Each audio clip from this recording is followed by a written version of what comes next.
Huh?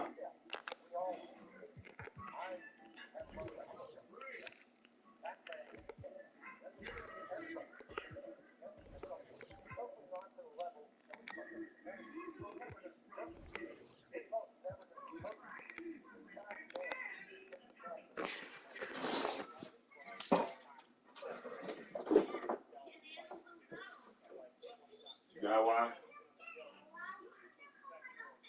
What are you doing out here? Whoa, get out of there.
Get out of there.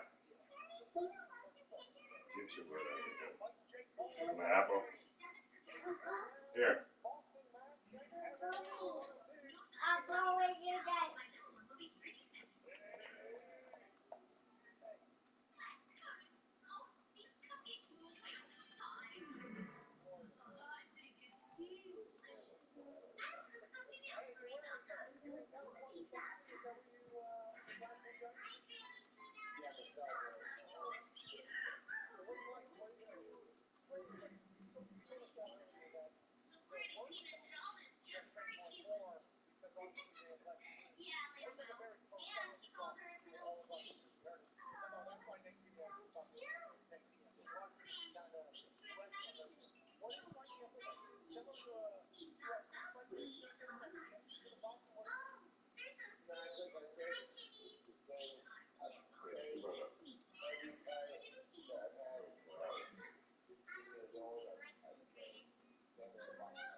Booger.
He's got so much apple going on right now.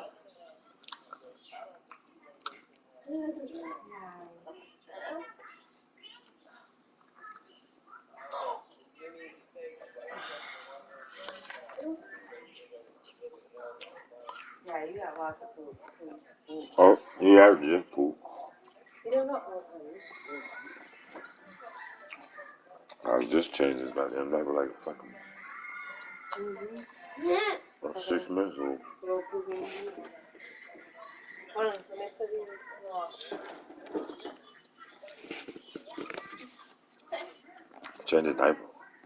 So that shit go to leaking I out. want him to finish that apple real quick. I'm not gonna leave him. He's got all the apple. No, that poop will leak out the diaper. I know. I'm putting him there now, and then you see him go. I'm finish chewing the apple again.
What the hell just happened?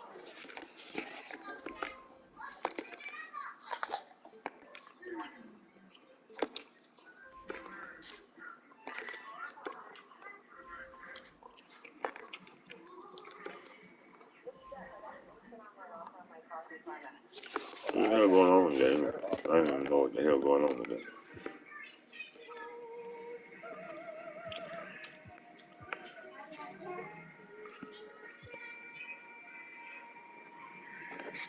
Rating David Robinson. You get one triple double with a player.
You ain't going nowhere, are you?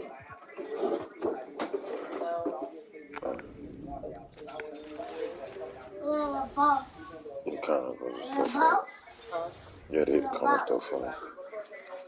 Okay, just keep them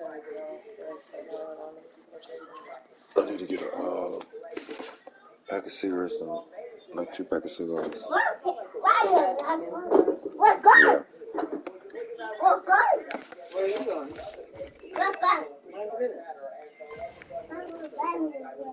Watch out. Here, get up here. Cigars and cigarettes. Yeah, see if it's some change. Huh? Let's see if it's some change. I just. Bye-bye. Oh, damn, my dad. This is 75 cents. Oh, $1. That's 11. I already had my damn wallet in. Huh? I was trying to see what I had my damn wallet in. Yeah. If you guys just get like 2 packs off of this. Just get what? You can get the cigars, the cigarettes with that and get like 2 packs off of this.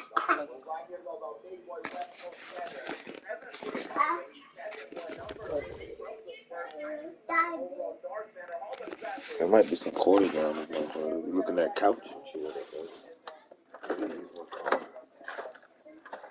No, stop. Go get that.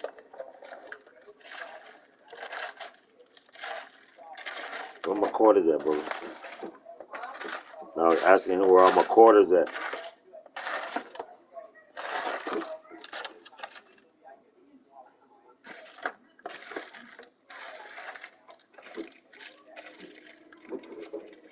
Here, man.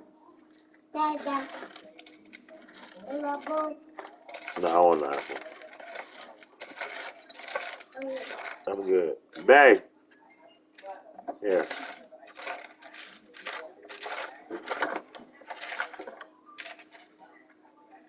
I got it right here. Did you get them quarters? These quarters? Yeah, $1.75 from Yes, so cigars might be changed. A pack of cigars.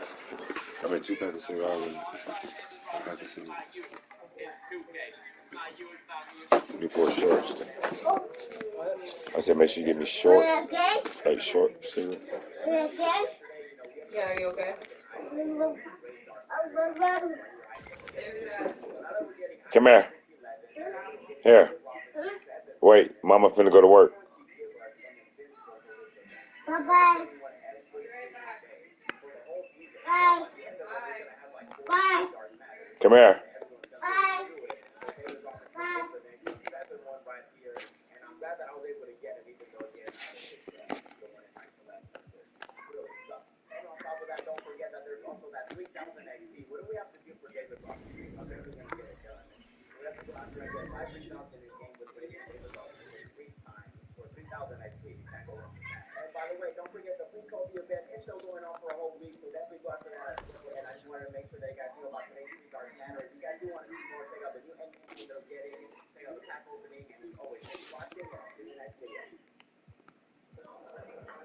Got home internet from T-Mobile. It only costs $30 at T-Mobile. Just one cord to set up. Say goodbye to that. Oh, what a beautiful morning.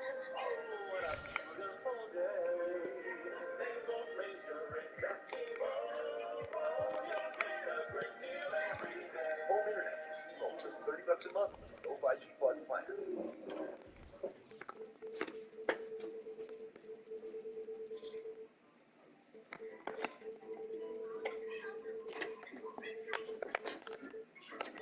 Mike Holmgren is once again a finalist for the Pro Football Hall of Fame before he even has former Seahawk training camp. Rob Ryan and I are discussing and debating on our latest installment of Locked On Seahawks. You are Locked On Seahawks, your daily Seattle Seahawks podcast. Part of the Locked On Podcast Network. Your team every day.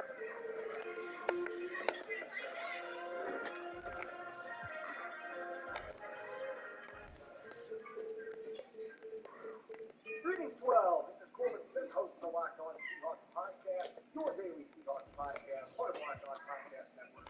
Your team every day. Glad to be joined as always by my co-host, Prime Rob Rank. A special thanks to all the 12s out there, whether you're listening across the country in South Carolina or you're overseas in Japan. Thanks for making Locked On Seahawks your first listen 5 days a week. We greatly appreciate it. We are now 2 weeks away from the start of training camp. Officially 14 days away. We're going to continue our 9-man countdown. 12 through 10. We're going to continue our training camp preview, looking at that intriguing yet mostly unproven edge rushing group for the Seahawks. And of course, we talk plenty about the Pro Football Hall of Fame. So let's get to it. Now, the lead story here on a Wednesday edition of Locked On Seahawks. You did what? Mike Holmgren has been selected as a semi-finalist for the Pro Football Hall of Fame. What are you talking about? Section. This is I don't know. the third time in 4 years, Rob, that Mike Holmgren has been one of the semi-finalists. Unfortunately, it has yet to bear fruit in terms of becoming a finalist and eventually getting elected into camp. And I think it really points out. I don't know what you're talking about. Selection process. They only are allowed to pick one coach or contributor every They don't know. one of these 29 Hall of Fame. The biggest contributor, no coaches get selected for that year, and that's kind of left Mike Holmgren on the outside looking in. Almost led the Seahawks to a Super Bowl win, won a Super Bowl in Green Bay, over 160 career wins in the NFL.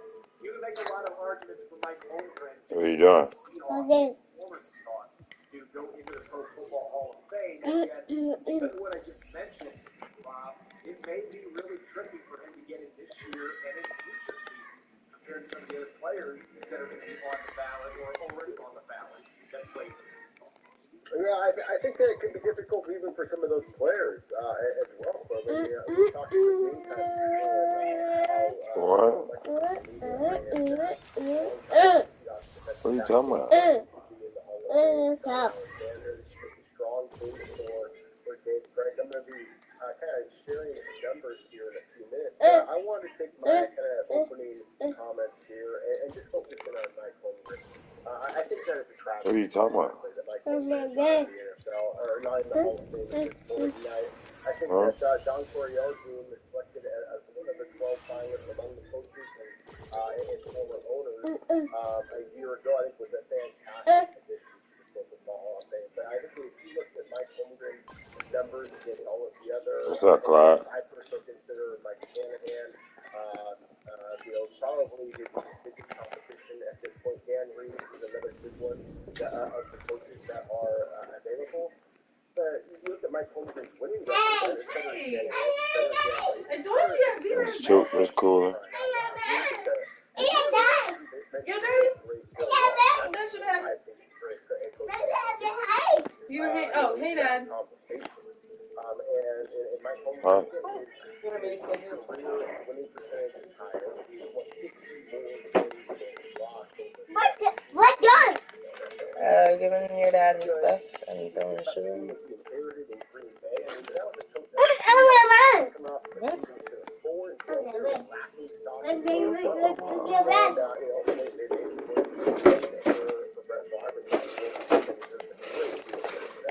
Are you ready or are you ready? What's done? Oh, what'd you say, Clyde?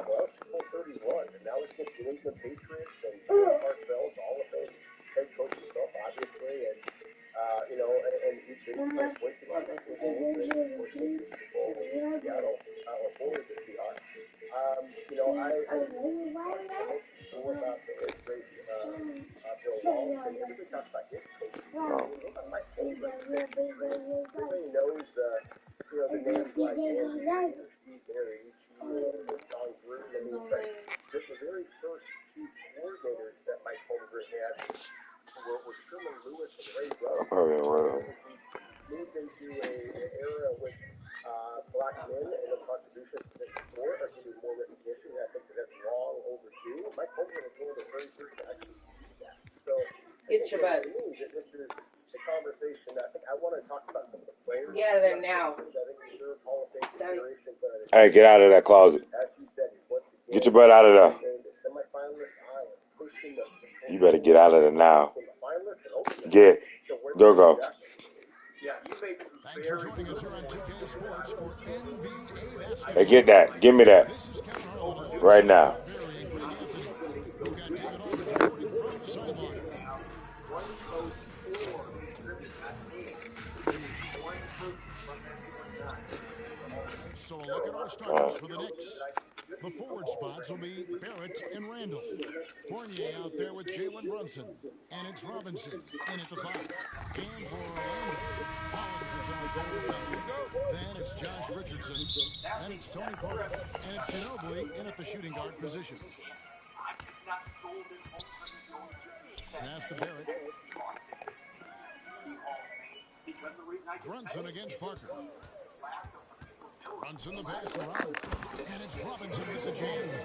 And Mitchell Robinson's mobility on display there, setting a solid screen and then a direct cut to the basket.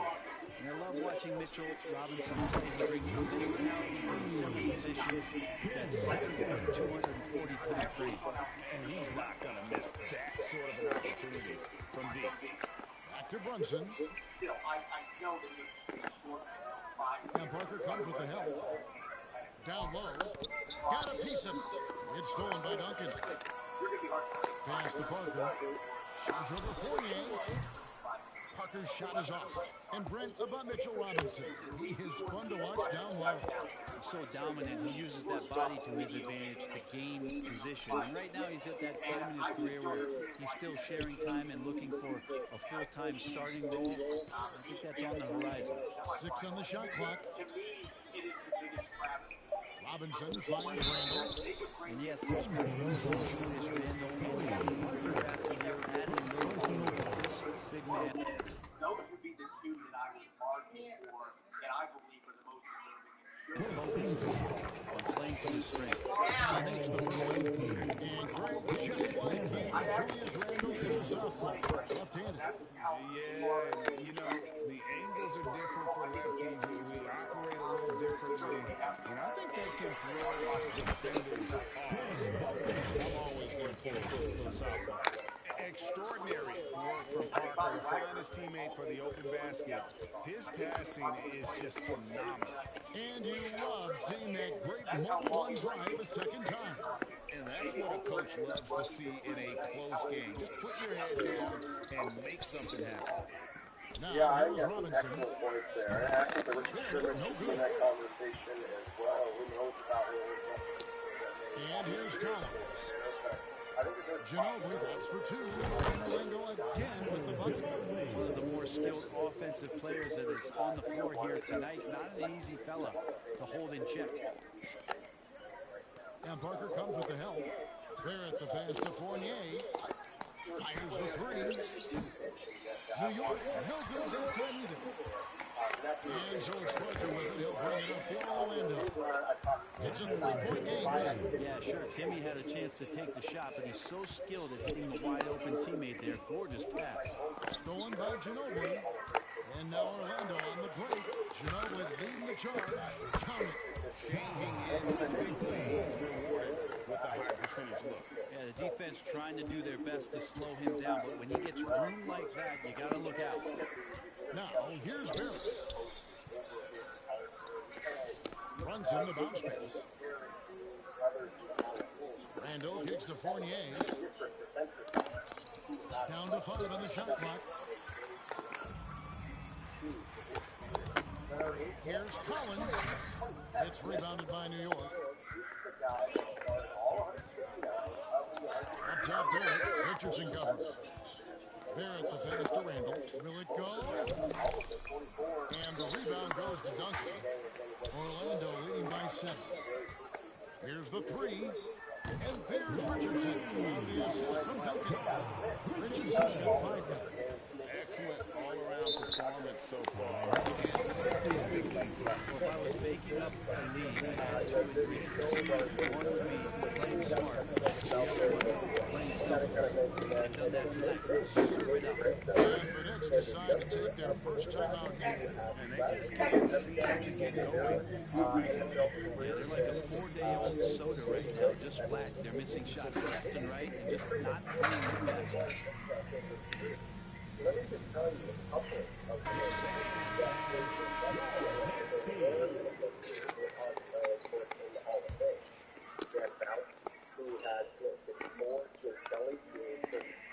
And first quarter, we're about 3.5 minutes in.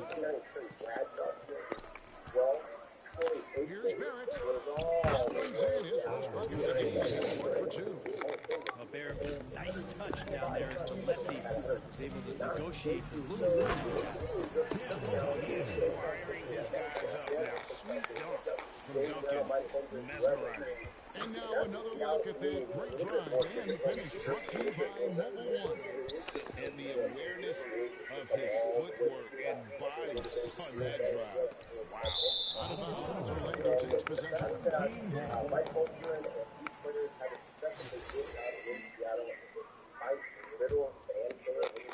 Here's Orlando now. They're on a 16-4 run. Ginobili with the 3. And that comes off the assist by Duncan. Duncan's got 4 assists now tonight. I like their focus coming in. Terrific execution so far. Well, if there were 4 or 5 boxes to check in terms of the game plan tonight, they might have checked 6. I mean, they're doing everything out there. Offensive rebound. Robinson finds Randall. Duncan with the block. And setting the tone with that projection, Duncan, the defensive anchor of this team. And there's the pass to Randall. Fires from the line. Randall can't get that one to fall. And Collins has got the ball here for Orlando. And Duncan throws it down hard. Well-rounded effort, and they show no signs of letting up. Coaching staff probably most proud of the effort of this team on both ends of the floor here tonight. Now here's Fournier. He's still scoreless so far in this one. And it goes out of bounds. Last touch by Barrett. Orlando leading by 15. Duncan left side. It's Ginobili outside. A three-pointer is right on target.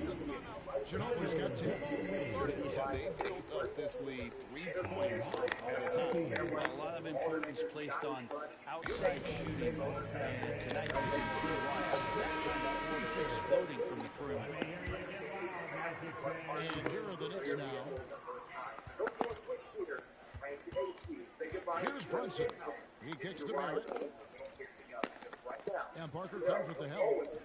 Here's Brunson. And that time, also a missed shot. We're making this a runaway. The only question for me right now is just how big the lead will eventually become. Feed away. And there's Collins on the assist from Duncan. Duncan's got his 6th assist on the night. Brunson the pass to Barrett. Now here's Fournier. Richardson with the double team. Barrett wide open. He fires. Cans it from downtown. Barrett's got his second bucket. Barrett had some time to focus there, and he made that one count. Pass to Richardson. Well time pass, and he goes straight to the bucket for the lead. Give them credit offensively. They've been the more efficient team. Yeah, that along with maintaining the pace that they're right now playing with tons of intensity. Now here's Fournier. Still looking for his first bucket in this one. Deflects the pass. Out to Duncan. Orlando moving the ball to the middle. Here's Collins. Oh boy, a lot of contact there, but he wants the call and will shoot two. There's just so much activity from John Collins as he stretch 5 at times, hard to track around the floor. Johnson is checked in for Josh Richardson. A different look for New York. And so Collins nails both of them.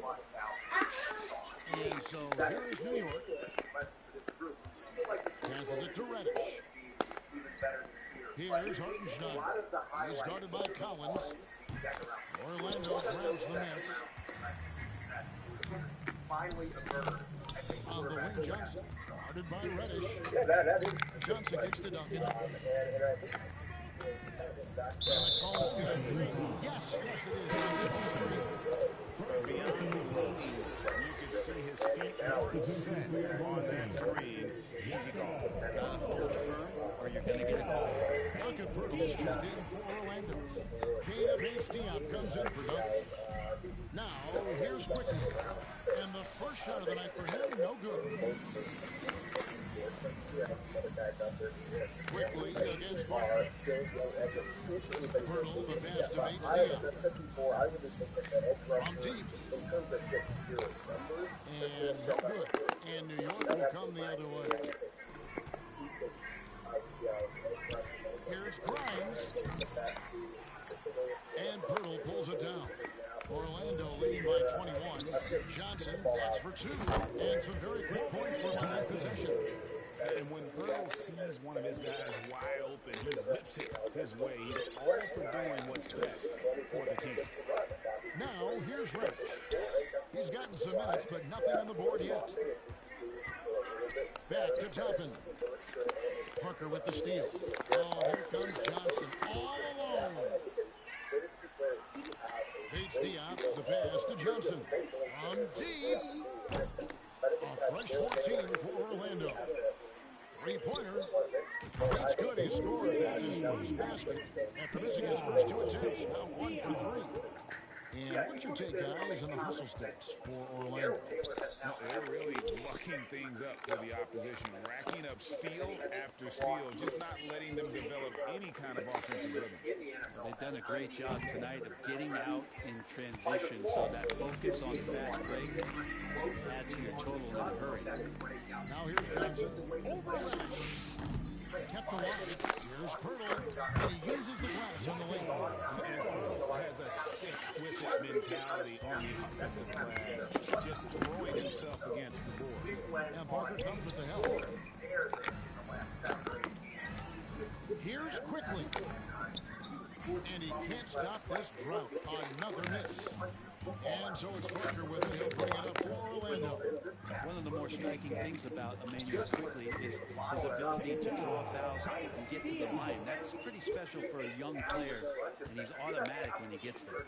Here's Quickly, following the bucket by Orlando. Pass to Grimes. Quickly with it. And Parker comes with the help. Here's Grimes. New York, no good that time either. And for a perimeter player to draw as many fouls as Quickly, Brent, that's pretty impressive. Well, there's some ability in there for him as a passer, too, so he can find teammates. He'll drive into the lane. Just a matter of him recognizing when it's time for him and time for a teammate. Ginobili dishes to Parker. And a fast break now for New York. And he gets contact and the whistle on the shot. 2 shots coming up. It's his first trip to the line. And the first one. Shooting from the away team. And Quickly drops them both. 1:57 left in the first quarter. It's stolen by Reddish. Tipped away. And it's out of bounds to New York. They'll retain possession. And we have to take another glance at that powerful rejection. Yeah, quick thinking pays off big. What a block. Instead, he was arguably the best edge setter against the run. He plays much better stopping the run. A minute 50 left in the first. Quickly gets to Rose. Topping with it. Nothing yet on the scoreboard for him. The pass to Quickly. Well, good with the triple. Richardson outside. And that comes off the assist by Duncan. Duncan's got his 8th assist in the game. Richardson shooting it now from deep. Good touch on the Lone Ranger. Now, here's Quickly. Toppin can't get it to go. And that would have been a spectacular alley-oop. Really difficult to get the timing right on those lines. Parker's shot is off. New York with the ball. That is the pass to Quickly. And the foul line will be Toppin. That's his first foul. Malo Ginobili was checked in for Orlando. And New York with a change here, too. McBride's checked in. Parker looking over the floor. From the arc. Orlando gets it back. Duncan kicks to Parker. Puts up a 3. Orlando getting another chance here. Ginobili finds Parker. This one for 3. It doesn't go for him. And when you can't get anything to fall, it definitely gets in your head. Especially if you're a player that doesn't get a lot of shot attempts, but otherwise the mindset is, I just got to get the next one to go. And you don't want to put that much pressure on yourself. Offensive rebound. Ginobili with the 3. And the rebound goes to the Knicks. Now, here's Reddish. Lets it go with a 3. And so it's Orlando. Yeah, I think that's one of the strengths of Seattle. They've been playing some inspired defense, giving a very few easy points. And will be right back. I think that Seattle has 4 or 5 And if you're just tuning in, we've got a wide margin on the scoreboard, but plenty of time left for a comeback. And from what we've seen from Orlando, what do you know? Well, their effort on the defensive end has set the tone for this game. Yeah, defense has been infectious here as everybody stepping up aggressively on defense. Here are the 5 new rookies to start here in the second. The forward spots will be Barrett and Randall. Then there's Derrick Rose, and it's Sims in at the center position. They're going to turn it over. They couldn't get it in bounds that time. Away team ball. Here's Brunson. Still getting warmed up offensively. No scoring hit for him. Fires this lead pass, and he throws it down. Yeah, undersized guys with athleticism do these kind of things, playing above the rim. Love to see him get up like that. Brunson against Parker. There's the triple. Duncan kicks to Richardson for the three. And it's out of bounds. The Knicks will take it the other way. Robinson's checked in for Neal. Fournier comes in for Derrick Rose. And so it's Brunson with it. He brings it up for the Knicks. Pass to Barrett. To the paint. Wants to get it to Randall. Does. And Randall throws it down. Yeah, you could see that RJ had seen him open earlier and then got in the right spot to deliver. Parker dishes to Ginobili. And we're about a minute into the second quarter play. Shoots. They get it back. Duncan kicks to Ginobili. Lets the three fly.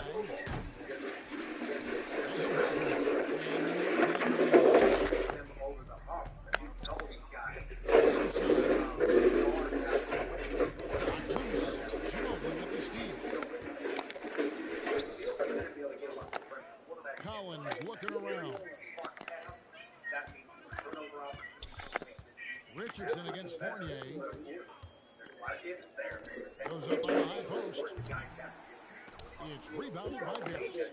And if that's the best look you can get on a possession, what a waste of a trip down the floor. Yeah, see the coach? He's got that frown on his face. I think we know why. Not the high percentage look. Look at the handles. Gets through the D and then powers it home. Such a pretty move inside. Clark, how do you stop that? And the call will be against Tony Parker. That'll be his third foul so far. Personal foul. First team foul. Duncan need to get one more rebound. Brunson the pass to Randall.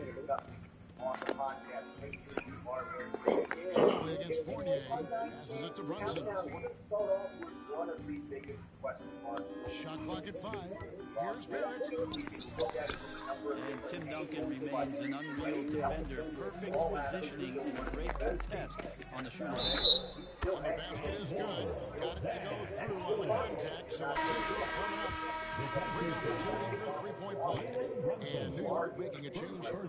Grimes is checked in. This is his third free throw attempt of the game. Now the Knicks with it. In the second quarter, they've given up just 3 points. Back to Brunson. Lobbed up there for Robinson. Duncan with the block. It's Richardson on the wing. 10 points for him. He gets it in there. No, Richardson down. This one a very, very decisive victory for the club tonight. And so it's Orlando taking this one by a big margin. This game may not end as a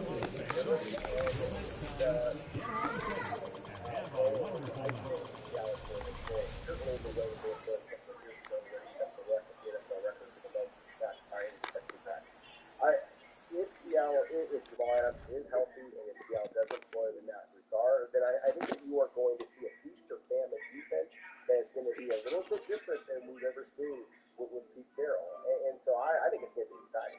And so I'm excited for that possibility. I think that Seattle has corners that can actually play man-to-man, at least on paper. You got to have street ball and actually be able to come back and get a little bit, all those different things. But I think that they have it set up for Jamal Adams really to be able to have an unbelievable season, a bounce-back season, a comeback player of the year type of season. And so I'm excited as I can possibly be about the return of Jamal Adams. I understand all of the concern. I understand, obviously, what Seattle gave up in the trade, what Seattle has already given up in terms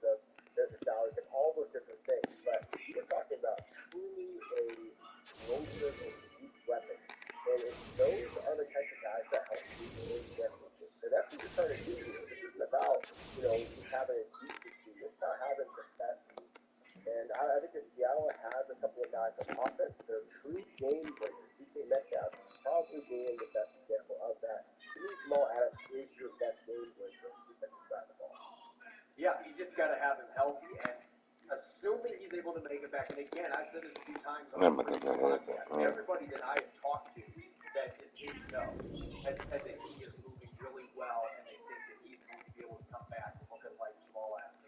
We'll see what it looks like on the practice field, and if he can stay out there. That's been the other issue. It's just been one injury after another, really durability issue. But if he can keep healthy, assuming that he's able to stay healthy, I want to see what Clint Hurd is able to do with it. Because again, it was a very small sample size in that Broncos game last year, but he was extremely disruptive in that quarter plus that he played in that game. And unfortunately, the play he got injured on was a third down blitz that he forced Russell Wilson to throw a ball away, and then the Broncos had to punt. Those are the kind of things Jamal Adams can do that other safeties in the NFL don't. And I know some people are going to say, well, there was nobody there to block it. That's an easy flip. Okay, you go out and you can flip. I know that it looks easy, but like, if it was so easy, then everybody at the safety position would be getting 9.5 sacks a season like Jamal Adams did in 2020. It's not an easy thing to do, especially against an athletic quarterback like Russell Wilson. But we get to see him play like a box linebacker in a nickel set. We saw him in a two deep set. We got to see him matched up with tight end. I felt like Clint Hurd in that very small sample size, and we really saw they encapsulated his skill set as well as we've seen it during his time in Seattle. So I'm eager to see them do that with him on the field this year and be able to have more than a quarter to see what he can do on the field, especially now with his glove. There's a lot of fun things that they can do. Now swinging over the offense, we'll talk about somebody At small forward, standing 6'5". Damn, I should have had that.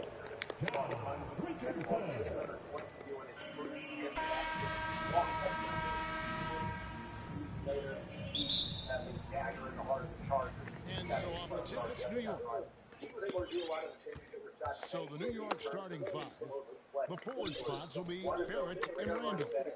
Jalen Brunson out there with Evan Fournier, and it's Robinson in at the fifth spot, man in the middle.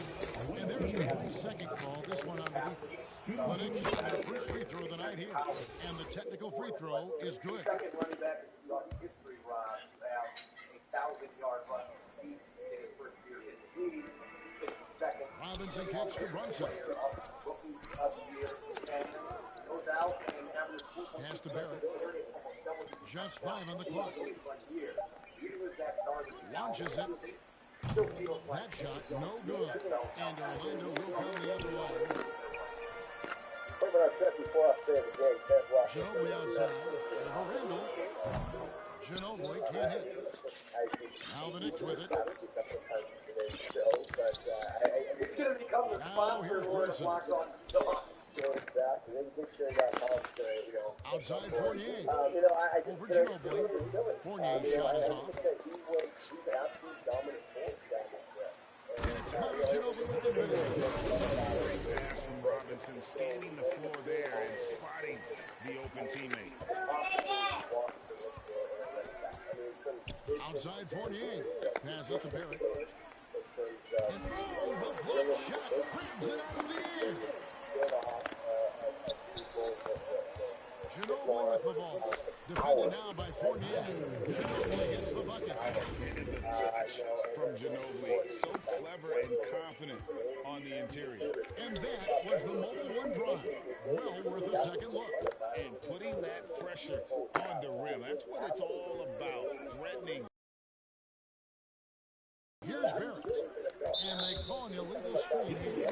Hey guys, point of emphasis for the league is to really crack down on illegal screens. Yes, the last few years, the rules changes have tended to benefit the offenses. This evens things out a bit. And that rejection had some mustard on it. Huge play. And right out of the gate, trying to set the tone defensively. Gotta love that. Yeah, but I mean, maybe could have tried for a more memorable dunk than that one. And we know he's capable of those memorable ones. Now, here's Barrett. Brunson finds Fournier. Barrett with the ball. Outside Robinson.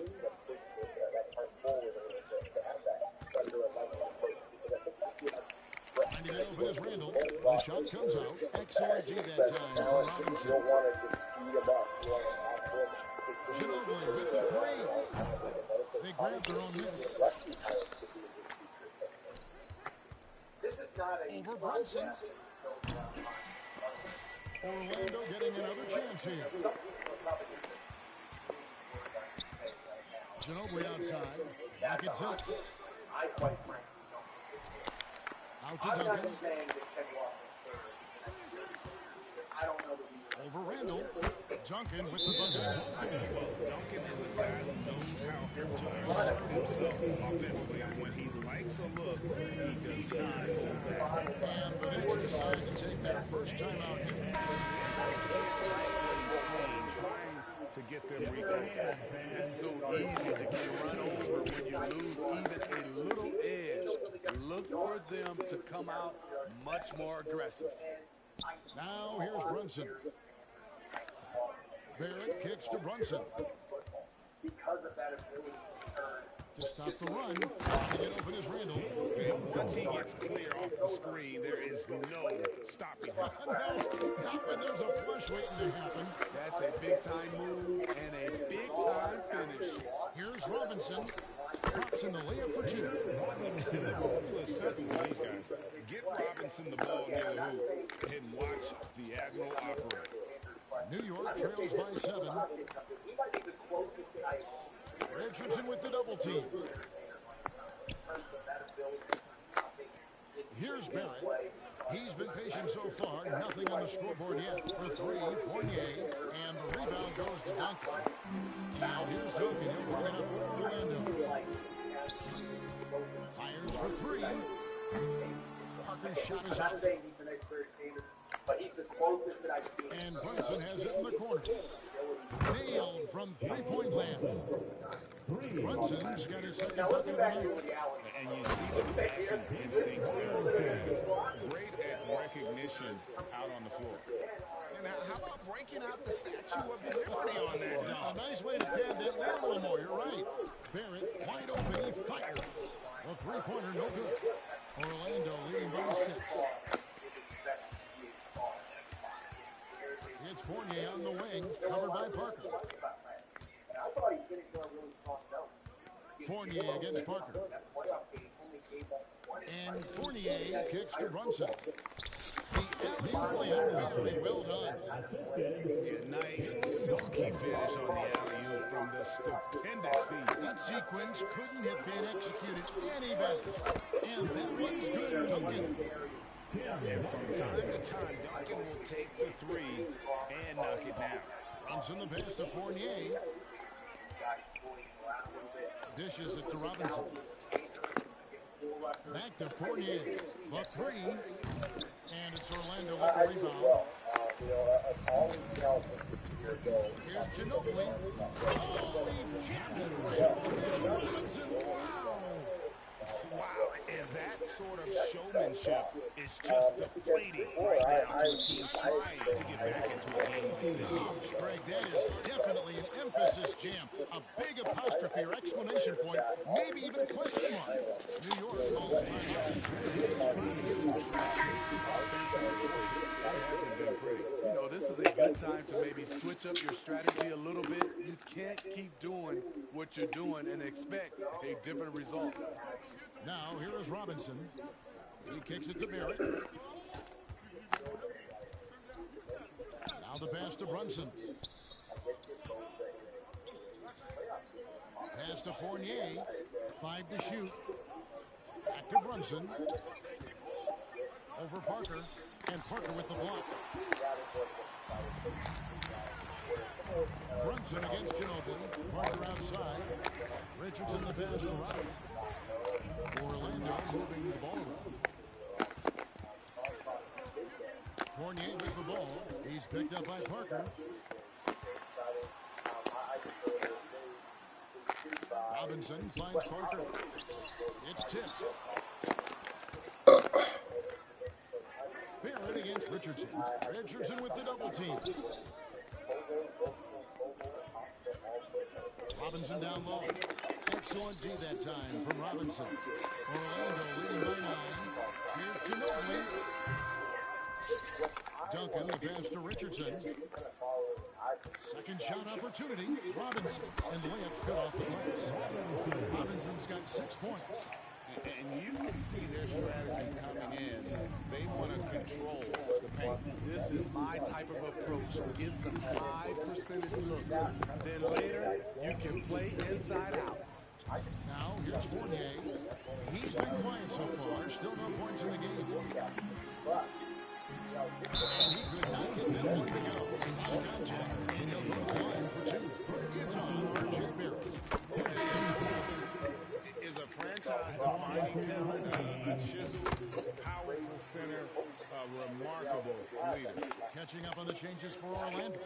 Keita Bates-Diop comes in for Tim Duncan. And Keldon Johnson subbed in for Josh Richardson. Here's Grimes. There's the double team with Ginobili. Toppin passes to Grimes. That one's off, still out of sync. That's Orlando's ball. 13-point lead. Here's Johnson. And to get open is Robinson.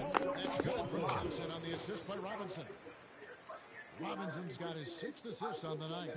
You know, Steve, the persistent growth of Keldon Johnson is pretty impressive. It is, Kevin. He is obviously receptive to good coaching and is committed to finding success here in the league. Almost across the board, you see his stats creeping up season to season. Now, here's Reddish. He trains it as the shot clock ticks down. He's still adding muscle to his frame. Cam Reddish is showing us his ability to play through contact and finish. It's Ginobili outside. Out of bounds. New York takes possession. Where that pass is going, that is a brutal turnover. New York trails by 13. Robinson on the wing. That's his 4th basket of the game, and he's only taken 4 shots. Off to a good start. And let's get your take on some hustle stats for Orlando. The way they've been going after steals in this game, it has been super impressive. They are wreaking havoc right now. And one other thing that stands out, all the block shots, I mean, staying up in their jerseys tonight. Yeah, we're seeing some fireworks from them already. They established the pace and made shots. This is why they're way out in front. Now, here's Quickly. No points in the game yet for him. Over Parker. No good off the back of the rim. Orlando leading by 17. And it's just competing. You know, I think I got it again. It's called killer instinct. It's one thing to be close at the end. It's another to finish. And so it's Orlando taking this one. It was a tale of 2 teams tonight. One in total control, operating flawlessly. The Raiders, A, Fucking 2 had assists. their injuries, but B, just could not get out of their own way, even with the guys hanging out the field. Blown God second damn it. half leads all over the place. There was the Derek Carr situationship that went south. It was a mess at the end. You know, Waller's gone, Carr's gone. Devontae is still there, but this is not the team that Devontae signed up for. Then we got Jimmy G's coming in, and you know, fails the physical, and so they have to redo the contract at the last second. And they're not even sure if he's going to play, and so now it's hey, maybe Aiden O'Connell is going to be starting sooner rather than later. Which, by the way, not a bad idea. I think it is. Like Aiden O'Connell is pretty darn good. I would be okay with that, but there's a lot of uncertainty with the Raiders. They did not have a great 2022, and On the floor for the visiting team, at small forward, Josh Richardson. It's time to introduce the starting 5 for your team. Guard, 6'1", number 4, Devontae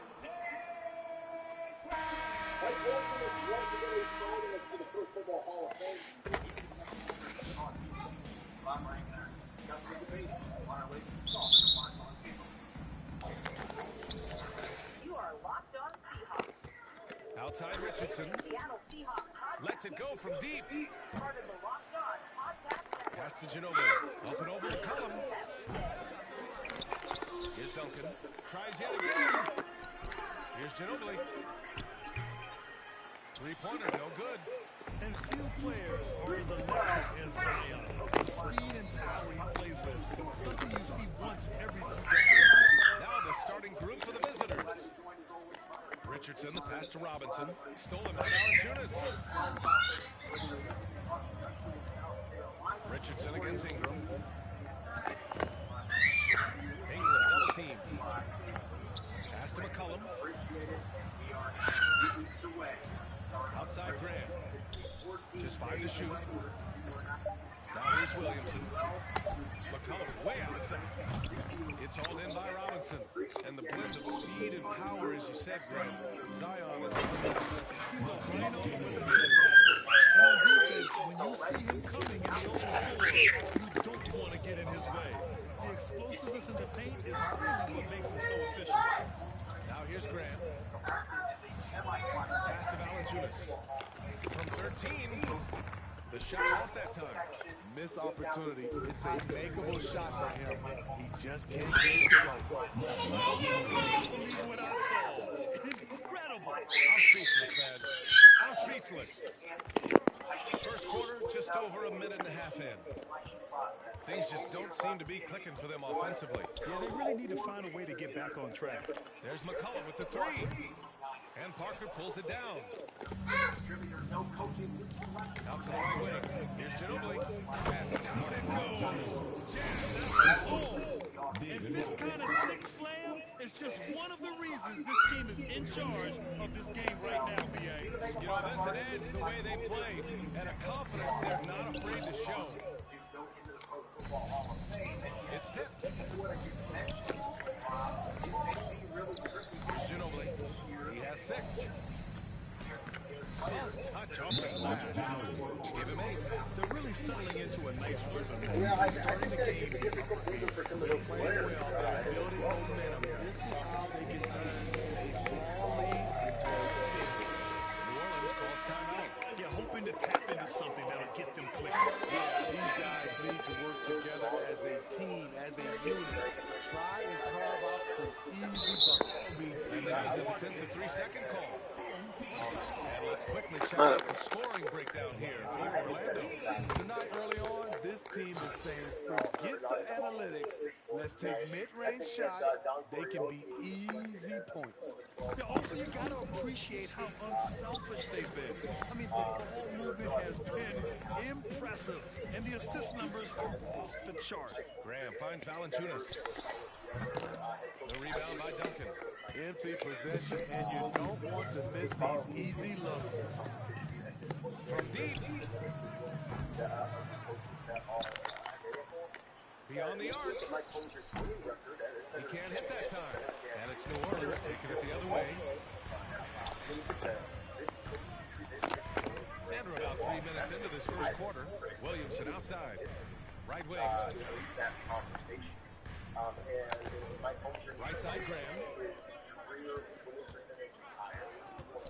Now here's McCollum. Can't get it. 0 for 3 in this one. Here's Ginobili. Give him 8. From deep three-point range. And it's Graham with the rebound. He didn't make them pay for that weak defense, but they just can't rely on him to miss those kind of shots. Here's Ginobili, covered by Ingram. Back to Robinson. And he buries his first look.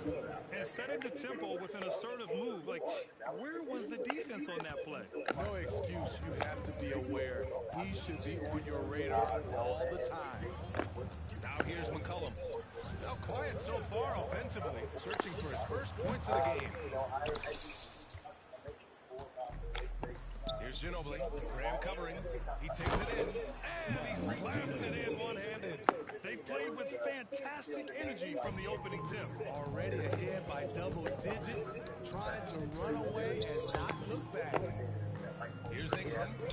Double team on Ingram. Outside Graham. The ball's knocked loose. Parker with it, and it's Graham picking him up. In transition. Here's Richardson finished off the break. They've controlled the paint so far. That's been the difference. I'll tell you, this was their strategy coming in. They obviously identified a weakness there inside. New Orleans calls timeout. Protecting the rim has to be their top objective right now. And it boils down to the question, toughness. One team showing it, the other allowing itself to be bullied. That system only can have one coach or distributor, not and. Now Williamson. And here's the fast break. Back to Robinson. Graham with it. McCollum on the wing. Oh, and there's the whistle on the shot. So 2 free throws for him. And C.J. McCollum getting more on-ball action after his move away from Portland. And McCollum has shown that's where he's best. Great at breaking down defenders and setting up others. He looks very natural as the primary playmaker. C.J. McCollum is the kind of player any team would love to have. He does so many things well. Robinson passes to Richardson. Over McCollum. They get it again to the right side. Parker outside. Over Graham. Parker, no good. McCollum against Richardson. Stolen by Parker.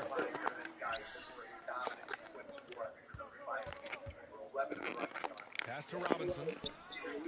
Count that bucket. Robinson's got his second bucket of the night.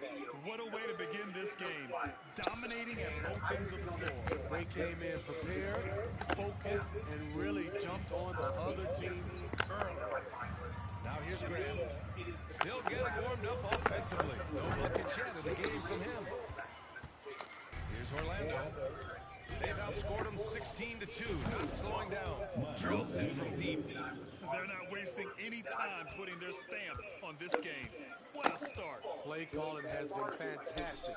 They've been a step ahead of the defense since the opening tip. Ingram against Richardson. Ingram pass to Graham.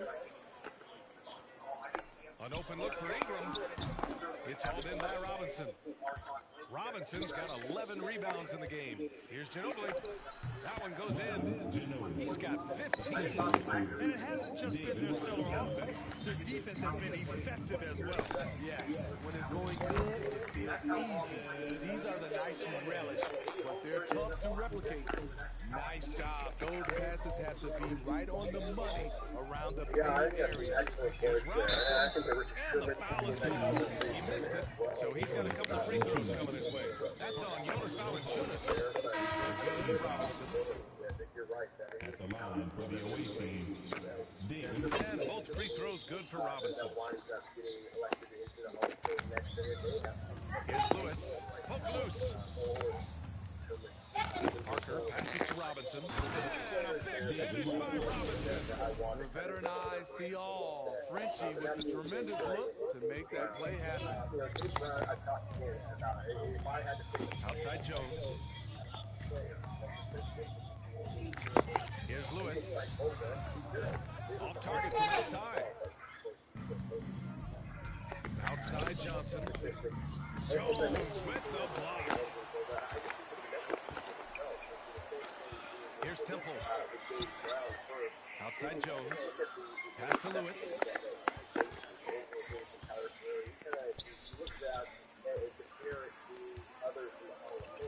Back to Jones. Clock at 4. Shoots over Johnson. It's hauled in by Robinson. Right side Johnson. Shot from the low post is good. Remarkable poise from the swing man. Johnson doesn't let some rough defense deter him from cashing in. Here's Lewis. Parker defending. Pass to Temple. Fires the 3. It's hauled in by Robinson. Robinson's got 14 rebounds tonight. Going after it. Over Nance. Robinson gets the bucket. Robinson's got 10 points in the game. And just executing at a high level. I mean, taking what the defense allows and putting in the work. The reason why they stayed aggressive, and they have not let up this entire night. And at this point, I wouldn't expect much. Here's Jones. Well, no scoring yet from him, but that's likely to change.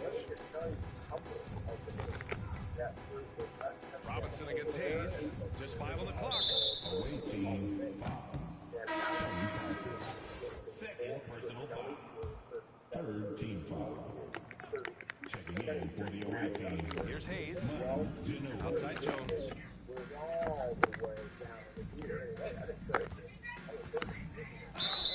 So it'll be 2 free throws. He was fouled in the act of shooting. You know, back in college in 2020, Herb Jones broke his left wrist.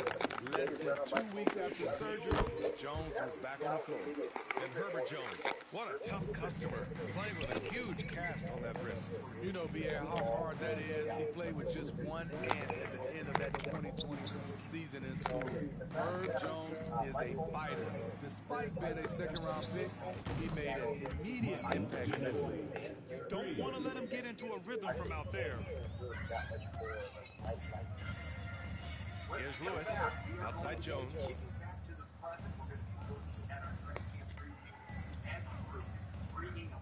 Pass to Temple. Robinson with a steal. And here they come. And a big finish by Robinson. Talk about taking advantage of the opportunity. How about the anticipation right there that led to the steal? Then he goes straight to the bucket. Great activity at both ends. Great teamwork as well. Here's Temple. And here's Hayes. Pass to Lewis. 5 on the clock. No good on the triple. Here's Orlando. Here's Wesley. Offensive rebound. Here's Bates Diop. Back to Robinson. Launches it. He gets it to go again. 9 for 13 so far. This is why you're trying to give him as many touches as possible. He's got the deck. Pass to Hayes. Robinson with a double. Here's Lewis. And he's going to the line for 2. The official saw contact while he was going up. And the first one at the line. Hernan Gomez is checked in for New Orleans. Marshall comes in for Jones. And that one goes in. 2 from the line that time. There's a minute 26 left to play in the first. Here's Ginobili. From downtown. Oh, he nails it. 10 for 14 after that one. There's a minute 12 left to play in the first. Pass to Lewis. Johnson with a double team. Fires for 3. And it's Ginobili with a rebound.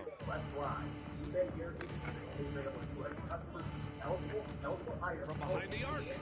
Drops in with 3. 27 points for him. Leaving nothing to chance. His mind shutting the door on him. Not messing around at all. They were focused, relentless, and they got the job done. And so it's a victory for the road team in this one. A statement road victory. So impressive. Statement indeed, B.A. It was in enemy territory, but they controlled the game and took the crowd completely out of it. That's how you win on the road. And that's going to do it tonight, folks, for our broadcast. For Grant Hill, Allie LaForce, and Steve Smith, I'm Brian Anderson. Thanks for joining us tonight. We'll see you next time.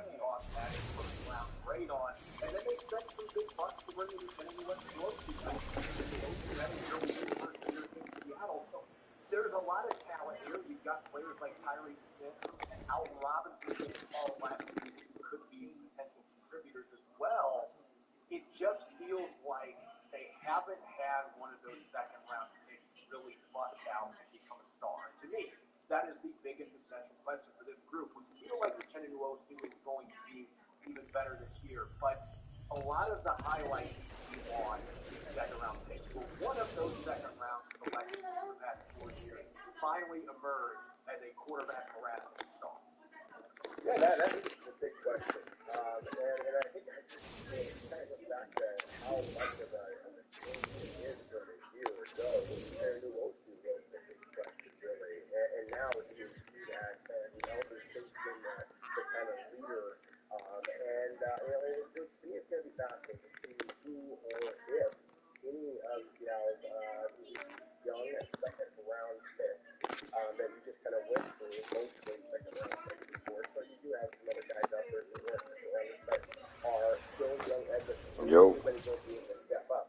I've said before, I really think that the edge rusher, in terms of just pure numbers, that's going to step up is going to be Darren Taylor. That's in my opinion. I think that he is the weakest of edge rushers. I think that his game translates the best to just the way that the NFL is going in now in today's era of just get the ball out as quickly as possible. And to me, he has a better first step and better bend around the corner than the rest of the edge rush. The question I have here is can he hold up against the run? That's obviously what he struggled before. I think that's one of the reasons why that Boye Mafe, if he continues to show a little bit better kind of burst and bend around the edge, and Derek Hall, the same kind of thing, if he is able to do that. I think those two players do have a great deal of potential and certainly a great opportunity ahead of them. But I think it's got Darren Taylor is going to be, they have the lead in this department. And I think that he, again, has enough pass rush ability to him that he's going to be able to hold out. Yeah, you look at this from a common sense point of view. Darrell Taylor has now had 2 full seasons under his belt in the NFL. And then he had the lost rookie season with the injury, obviously. But he was in the NFL at that time. He was able to get some final reps in. By the fall, he should be the one that is much closer to being on the cusp of that breakout season. And I think the way that last year transpired, he lost his starting job after week 3. He was in the doghouse, wasn't getting a lot of snaps, and he wasn't getting a ton of snaps in the second half either. But what he was doing with those, he went on a torrid tear there in the last 7 or 8 games. He had 6.5 sacks during that time. He was forcing fumbles left and right, so he wasn't just getting to quarterbacks, he was punching the football out. He looked like Cliff Averill out there with all the strip sacks he was getting, and just want to see him bottle it up and do it for an entire season. And if he can just be an average run defender, you're not asking him to turn into Michael Bennett 2.0, but you need him to at least be decent enough where opponents can't game plan. And I used to say as a high school coach, we're looking for the rat we can pick on. Darrell Taylor was the rat in those first 3 games. The teams are saying, we're going to run right at you.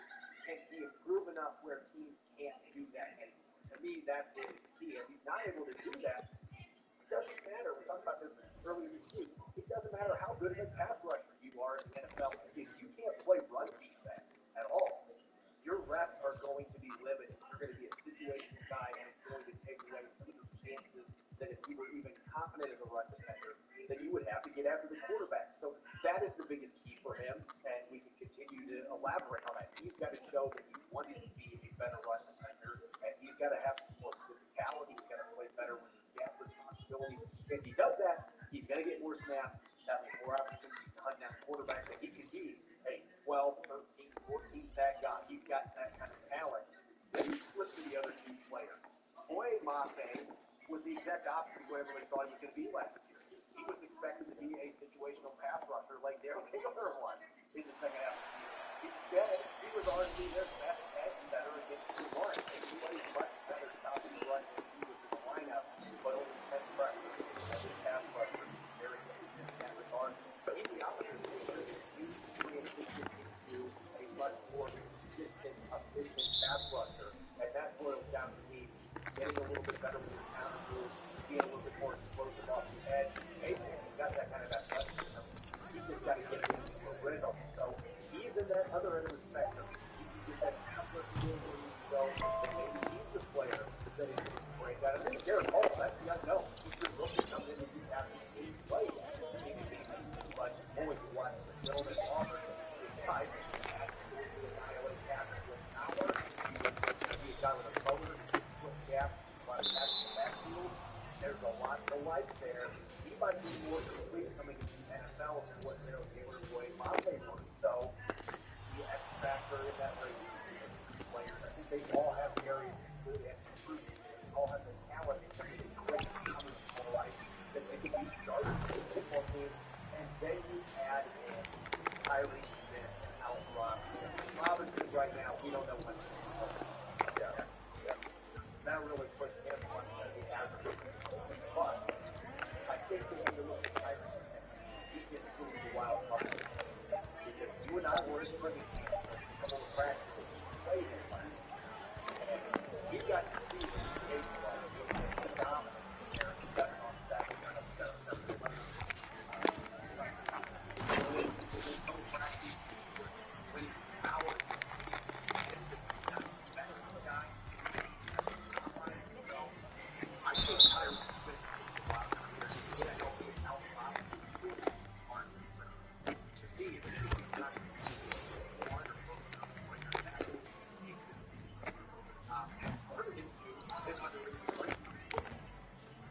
I think that's one of the strengths of Seattle's squad is the fact that they do have a very competitive bench. There's a lot of teams out there that have one superstar. I think Seattle has 4 or 5 edge rushers that are legitimate starting caliber players, and depending on the challenges that you're facing and how often that the offense is going to like to run the football, then I think that that's going to lead to a very by a significant margin, a very talented guy like Darren Taylor, who I agree with you is much better as a pass rusher than he is as a run defender. And the other thing I agree with is you mentioned about Darren Hall and how that he may even be swimming along already entering the NFL. That Darren Taylor certainly was when he was coming in as a receiver. They play multiple positions in the role. And that Willie Boston, Willie Boston is big, strong, incredible athlete, but he is still very soft there. That's why, again, that always that is that runs a little bit when you're effective. And so it might take him some acclimate to the NFL. There's a reason why he was effective, but also only got limited opportunities this year. So obviously, we expected to be some tickets to Monday. I really think that Bill Taylor in his game is kind of a wild card, but I really think that he has that, as you said, 12, 14, 15 snap kind of potential. I think he may be a decent corner type of an edge rusher specialist. He mentioned the corner yesterday's broadcast. So to me, I think that it all works out well because I think that he already has the faith in Simmons that Taylor needs to have. Greater physicality and greater flexibility. That to me is the key to the trademark for it all. That's why I really like the position of him, and I do think that he is a little bit more pro ready than he would be, and that's one of the reasons why it should work out to be one of them. Yeah, this position really is a wild card to be tackled because you can get the second rounders you can get them over the top. You can put the guy, and we really saw stars out at least one of them. You go with Tim Rosen. It feels like they're going to get a lot of quarterback secondary. That's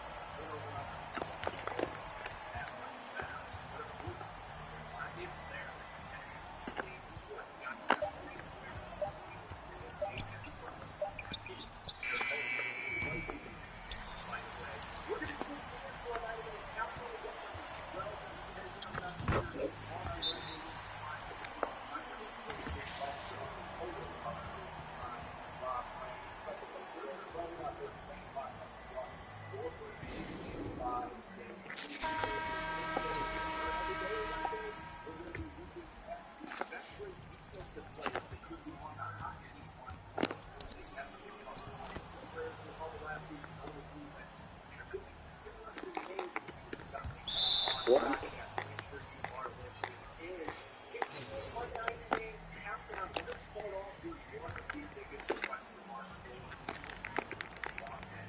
we can look at it from a number of different angles, but when he's healthy, Jamal Adams is still one of the best safeties in the NFL. He still has the elite skill set, and that's the problem when you're not utilizing him correctly, but it becomes a problem for offense. You are the question was, Oh, that didn't go in.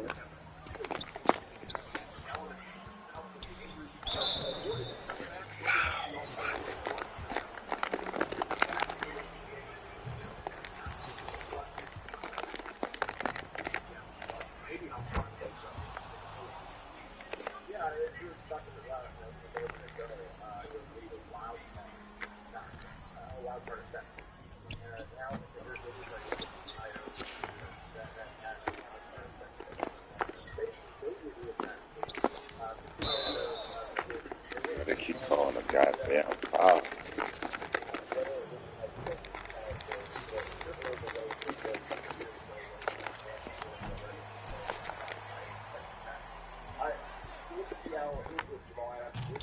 I was trying my damn Durant.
help, assuming that Jimmy is healthy.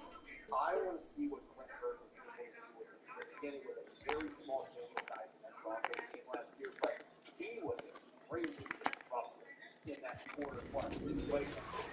And unfortunately, the play he got injured on was a third down blitz that he forced Russell Wilson to throw a ball away, and the Broncos had to punt. Those are the kind of things that small attitudes do that other safeties in the NFL don't. And I know some people are going to say, well, there was nobody there to block it. That's an easy blitz. Okay, you go out And throwing sorry ass Jameson. if it was so easy, then everybody at the safety position would be getting 9.5 sacks this season. Oh, heavens, it's 8.1.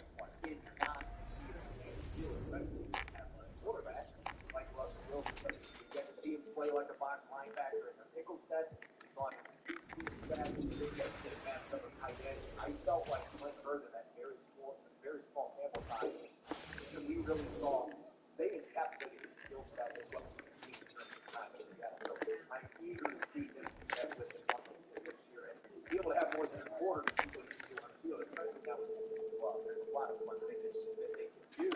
Now swing over the offense. You want to talk about somebody that's a fun play. Rashad Penny goes down with another 5 last year. The Seahawks unleashed Ken Walker III. Once he did with his first extensive action, long touchdown run against the New Orleans Saints. 2 days later, he has a dagger in the heart of the Chargers, 7+ yard touchdown run. He was able to do a lot of the things that Rashad Penny did in terms of his explosive play. He was one of those rare running backs that anytime he touches the ball, you're thinking he can make a house call. There's certainly some areas of his game that he's going to have to clean up, particularly the pass protection stuff. That is an area that certainly back to college that continues to score him. But second running back in Seahawks history, Ron, to have a 1,000-yard rushing season in his first year in the league. Finished second in offensive player, offensive rookie of the year, and goes out and averages 4.6 yards per carry, almost double-digit touchdown. He was really fun year. But even with Zach Charbonnet now in the mix, it still feels like he is going to be that bell cow back there that the Seahawks can lean on with their run. But what I've said before, I'll say it again. Ken Walker III was the best rookie on offense in the NFL last year. I think we used the word travesty a couple of times in today's show, but it's going to become the sponsored word of Locked On Seahawks. Exactly. And dictionary.com said, jump on board. I just, to me, it was silly. I think that he was the absolute dominant force down there. And, what to me was the most fun about it is that he showed every possible trait that I could possibly want to look for in a running back. I mean, in terms of vision, in terms of the initial burst, in terms of the agility to make you miss, the spin off of people, the stiff arm, the power, leg drive, determination, physicality, and then again, of course, that breakaway speed. And even the comparison to Rashad Penny, where he mentioned his game, and to me, that's what's so fun about it, is that they do both have that absolute game-changing type of breakaway ability. There's very few backs in today's NFL have. We talked about that with Big X for the Super Bowl. There's very few Chris Johnson and players. He's probably the last great one, maybe before guys like Barry Sanders and guys like that are unbelievable. We're talking about some of the greatest running backs that have some of the greatest Chris Johnson days, of all time. And that's the type of playmaking that Ken Walker did as a rookie. And so you mentioned the pass protection. That's something that he needs to improve on. And I think that there are times, it's kind of going to fall in love with his ability to make some big plays. Right? There's going to be moments where you're going to want him just to get what you get those 3 yards. If that's what you need at this point. I think it's one of the reasons why Seattle took Zach Charbonnet to kind of continue to kind of push that part forward a little bit, to have that thunder and lightning approach. Because I think the Seahawks recognize one thing. Ken Walker III is a special talent. You don't want to just beat him up. You want to have him continue his career for a long, long time, because I think there's possible, rushing titles could be in his future at some point. This is not a podcast that is built around hot takes. Our listeners know that. But some people are probably going to hear these words I'm going to say right now, and they're going to say, that's a hot take. When I quite frankly don't think it is. I'm not saying that Ken Walker III is the next Barry Sanders, because I don't know that we will ever see a Barry Sanders again. He was that kind of talent. But there was a run, I believe it was against the 49ers in the game last year, where he was bottled up 4 yards in the back when he got the football. And somehow he turned that into a 2-yard gain. And it was one of the most exciting runs that I have seen. Even though he only got 2 yards, he should have been down 4 yards in the back. And I see a lot of Barry Sanders type quality in the way that Ken Walker runs the football because of that ability to turn what should be a huge loss into a couple yard gain. And those are really, really plays. And they keep you ahead of the sticks, they keep you on schedule. And we saw a lot of tackles for loss. Some of that was on the offensive line. Barry Sanders took as many of those as anybody in the NFL because he was looking for the big play. So again, I'm not saying that he is the second coming of Barry Sanders, but I'm going to say this. This is where the hot take comes in. He might be the closest that I have seen since Barry retired to Barry Sanders running style in terms of that ability to turn nothing into a big play. We saw it several times last year. And I feel like if he's just a little more patient in terms of his running and not trying to bounce plays too much, I feel like he has the explosiveness to do a lot of the exciting things that Barry Sanders. Again, I'm not saying he's the next Barry Sanders, but he's the closest that I've seen in terms of at least the ability to turn nothing into something. So many times for the Seahawks last year. Now let's get back to reality. Some of our listeners are going to stay here with the people that are going to be blocking for Ken Walker the third, coming in at number 10 on our list. When you're picked in the top 10, Rob, and you are an offensive tackle, that's one of the cornerstone positions in the NFL. Protecting the blind side, especially that left tackle. Charles Cross is expected to be a star in that spot.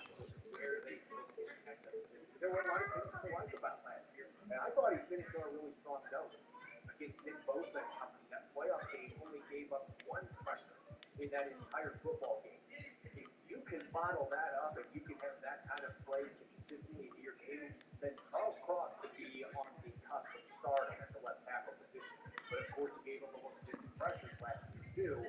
So there are plenty of areas to clean up. And to me, the biggest thing is I hope we see a stronger Charles Cross after this offseason. Because to me, that was the biggest issue. Guys bullying him around a little bit. If he's more stout with an anchor against bull rushers, I think you're going to see that thing up. I do as well. Of all of Seattle's rookies a year ago, we talked so many times about what an incredible rookie class it was. It's not Tariq Woolen that I'm the most excited about what we're going to see in year 2. It's actually Charles Cross. Just because Tariq Woolen, I'm excited because I just can't believe how well he played. But with Charles Cross, I see a player that already played at a very high level. And what he has to improve upon, you just talked about it. He's got to get stronger. He's got to use his hands a little bit better. But the footwork is just not as good as it gets. I mean, it's phenomenal for a guy who has his size. I mean, he's an easy 6'5", 315 pounds, and just so damn light on his feet. You mentioned the fact that he played as well as he did against Nick Bosa in a playoff game, in a hostile environment. I mean, that is as difficult of an environment as it is going to get, and he excelled. And so to me, that is one of the most exciting things is that where some of Seattle's other rookies and a lot of rookies around the NFL really start to plateau and maybe even drop down as the season wore on. Charles Cross is a big man, continues to play at a very high level, and so that to me again is very exciting. I just am really intrigued by how Andy Dickerson is going to try to get Charles Cross to that next step. And so I'm interested. I think that we're talking about a possible, Pro Bowler, multiple Pro Bowler, possible All-Pro kind of candidate, and I want to call myself out there because when we had this conversation, you were on Charles Cross, just like you were on Devin Witherspoon before. That what I want to make sure that people understand that they're kind of following what I've been doing in draft analysis is just what a departure this was for the Seahawks to go with Witherspoon for Charles Cross a year ago, a guy coming out of the spread, just like Dave Lucas was from Washington. That's something the Seahawks never done before. And for them to take that kind of roll of the dice gamble, Pete Carroll at his age, I just think the Seahawks are willing to do it. That's one of the reasons why I was as wrong could be when it came to forecasting it. But Seattle did take that gamble. It does appear that they won with that gamble. So I think you guys give credit to the Hawks, give credit to the coaches, and certainly good credit in this case to Charles Cross, who I think is on the cusp of one of the great careers, hopefully, that Seattle's ever had that left tackle position, and that is saying quite a lot, considering some of the unbelievable offensive tackles in this defense.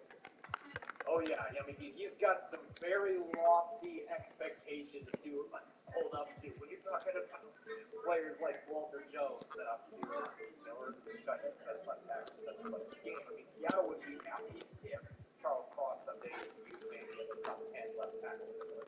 Or even, top 25. That would be a really solid NFL career. But you and I are in agreement that obviously he's got to show stronger the run game, particularly.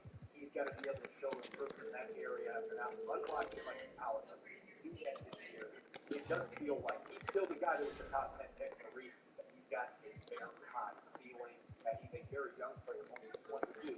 There's a lot of time for him to develop to be the player the Seahawks envision him being a franchise left tackle. As always, you can follow me on Twitter, @NFL. You can follow Rob @RobRain. Subscribe and follow Locked On Seahawks on YouTube. And wherever you listen to your podcast, make sure you don't miss a single episode tomorrow. It's Hot Seat Thursday. We're going to the defensive side of the football. We're going to see veterans that might be on the bubble heading into training camp later this month. It's going to be a fun episode. You won't want to miss it. Thanks for listening in, and enjoy the rest of your Wednesday. Go Hawks.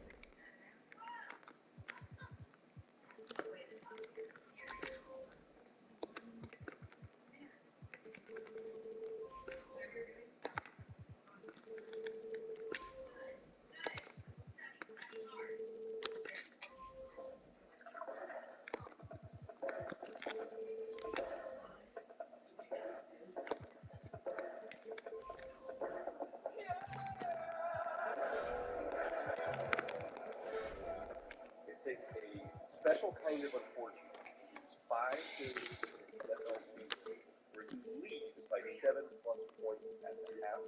My God, the Raiders found a way to do it in 2022. They were the only team ever in the history of the sport to do that.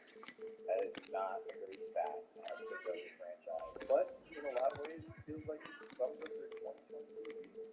They were arguably the most snake-bitten team in the league. Not necessarily in terms of injuries. We were talking about the Broncos yesterday. They were by far the most injured team in the league in terms of starts and losses. But the Raiders, A, also had their fair share of injuries, but B, just could not get out of the way, even with the guys they had on the field. Malone's second half leads all over the place. There was the Derek Carr situationship that went south. It was a mess at the end. Waller's gone, Carr's gone.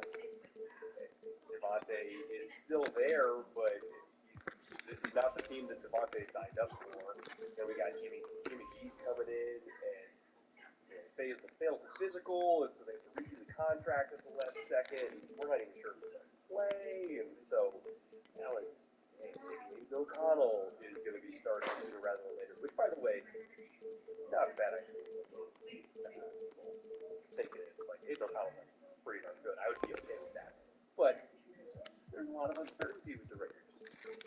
They did not have a great 2022, and we've talked about teams in this series already that had holes in 2022, realized what those holes were, had an orderly approach to patch them through free agency, coaching changes, the draft, and as a result are looking solidly better in 2023.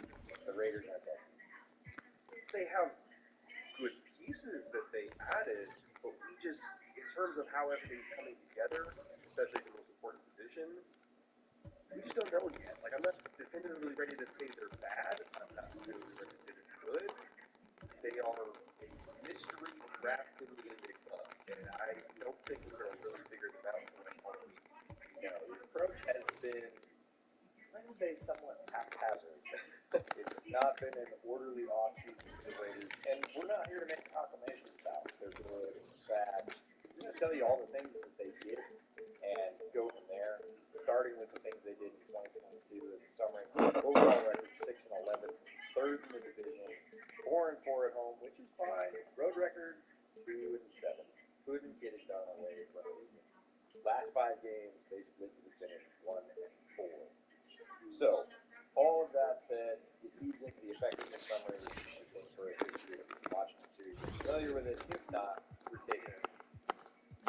The basis of whether or not is good, basing it on EPA per play, talking about like rushing, passing on the offensive side, stopping the run, stopping the pass on the defensive side, and then talking about how many points they scored and how many points they allowed. So we get 6 overall numbers. We take their league ranks, comparing them to the rest of their peers, how effective they were or not doing those things.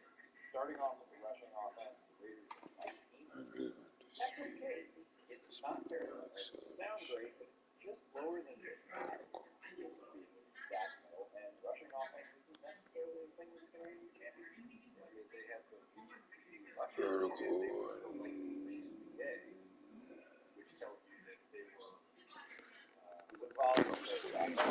It's not even that. It's more so like when you often see rushing attacks that are productive in terms of like total yards, but not great in terms of EPA, it means it was streaky, right? It means that it was nothing, huge play.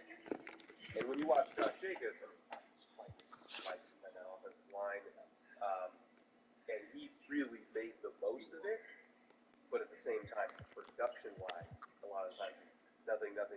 Jacobs breaks like 3 tackles and takes the points by himself and gets like 20 yards. And, that's where you start to see the spikes in EPA, but they were giving him nothing to work with for a big part of the year, largely because of offensive line injuries, and then they weren't using Kamara at the right spot.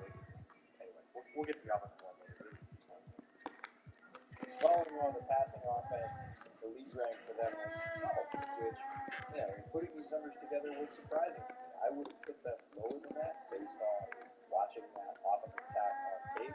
12 is certainly a good enough number to win in the NFL in terms of the rank. Now as we flip to the defensive side, rushing defense, EPA per play against 20th. Again, it's okay. It'll get you off the field in most situations, but not all. It's not a death knell. You could live with that record. However, when we get to the pass defense, 31st. Folks, you can't live with that in the modern NFL. You are second to last in the NFL at defending the pass. You're going to get there by allowing did, why they gave up a lot of those second half leads. As far as points scored, 395 points scored. This was a productive offense. That's 12-3. That is enough to be a good team, to be a playoff contender, to win the division, all of those things. So Daniels was able to orchestrate an offense despite all the issues we talked about that was almost top 10 in scoring. That's really good. Points allowed, other than expected. 26th. Down near the bottom of the league, they couldn't stop people from scoring. This defense was not cohesive last year, did suffer from some injuries, but couldn't hold on in the second half. That was the stat you led off with. So as you look at those, 19th, 12th, 20th, 31st, 12th, 26th. Not really overwhelming and trending towards the bottom half. We take those 6 numbers, add them together, divide by 6, we come up with a number we call the league power score. It's 20. Lower the score, the better. You want to be number 1. Standings is based on league ranks. Nobody's going to be number 1 because that would be led every category. Nobody did that. But you want to be closer to the top. Lower score is better, just like golf. 20th puts them down towards the bottom third of the league, which is what we saw on tape. So their power score is reflective of how they played in 2022.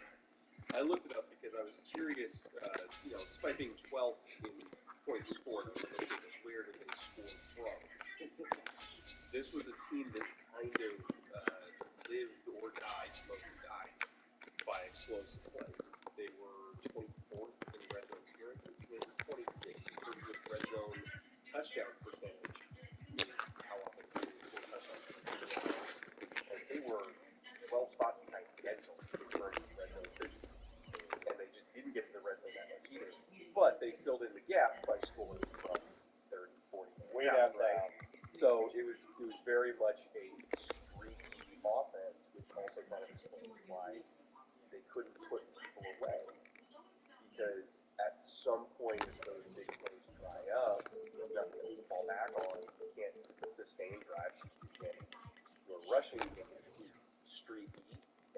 inconsistent, and your red zone offense is streaky and inconsistent, either it works or it doesn't, right? There's no consistency, there's no backbone kind of built into all grinded out. It was just hot and cold, which feels like it's been for a while, but like they amped it up to 11 last year, and it was really frustrating. It was absolutely frustrating. By the way, I mentioned the misuse of farm. I remember I was doing some research on this a while back when I was doing pre-draft work on the Raiders. Because you and I both loved the farm was coming out, right? Yeah. He was the right guard at Memphis. They played him at left guard, but he was right guard at Memphis. He gave up pretty much no pressures at all at Memphis. He gave up 2 quarterback hits the entire season last year. Right? Those are the Raiders. They make him play left guard for most of the year. At left guard, in 15 games, he gave up 57 pressures. Oh. They let him play right guard, his natural spot, for 2 games. He gave up 2 pressures. He's one of those guys that he's handed, for lack of a better term, right-handed or left-handed. He is right-handed. He plays on the right side. Some guys will tell you it's not a big deal. They're going to feel ambidextrous. There's a bolus, and I don't care. I can left, I can play right. Some guys are like, I don't care what side, or I don't care what position you put me in, but keep me on the same side. So yeah, my footwork the same. My kick step starts at the same side. My reach starts at the same side. And when they get it just doesn't translate. That right there feels like harm. You might as well just open them for me, man. Let me know what you get. And it sounds like they're going to keep doing it this year and have bars to the right. Trying to farm it out again. And maybe eventually it'll catch on. God, like we made Carr run for his life. We made Jacobs fight for his life on every carry. When we could have. Why the hell you want me to open and pack, Jet, man? This is a highly drafted player. Yes. This is someone you've invested in. And if it gives you keep pulling shit. on one side and you are stubbornly trying to force a square peg into a round hole. For Alex Bars of all, pull another one of them. Bears legend. Alex Bars. Okay. Right? But Bars has experience on both sides.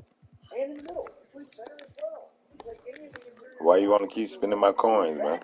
Why you want to keep me to open them in packs, man? Out of Notre Dame. And you're taking a highly drafted player from Memphis who has excelled on the right side and saying, no, you're going to be left. You're going to make me left. I gave up 57 pressures. You want me to do it again? Like, it just doesn't make sense. It's ridiculous. So, I mean, you already gave the people a challenge, right? I did.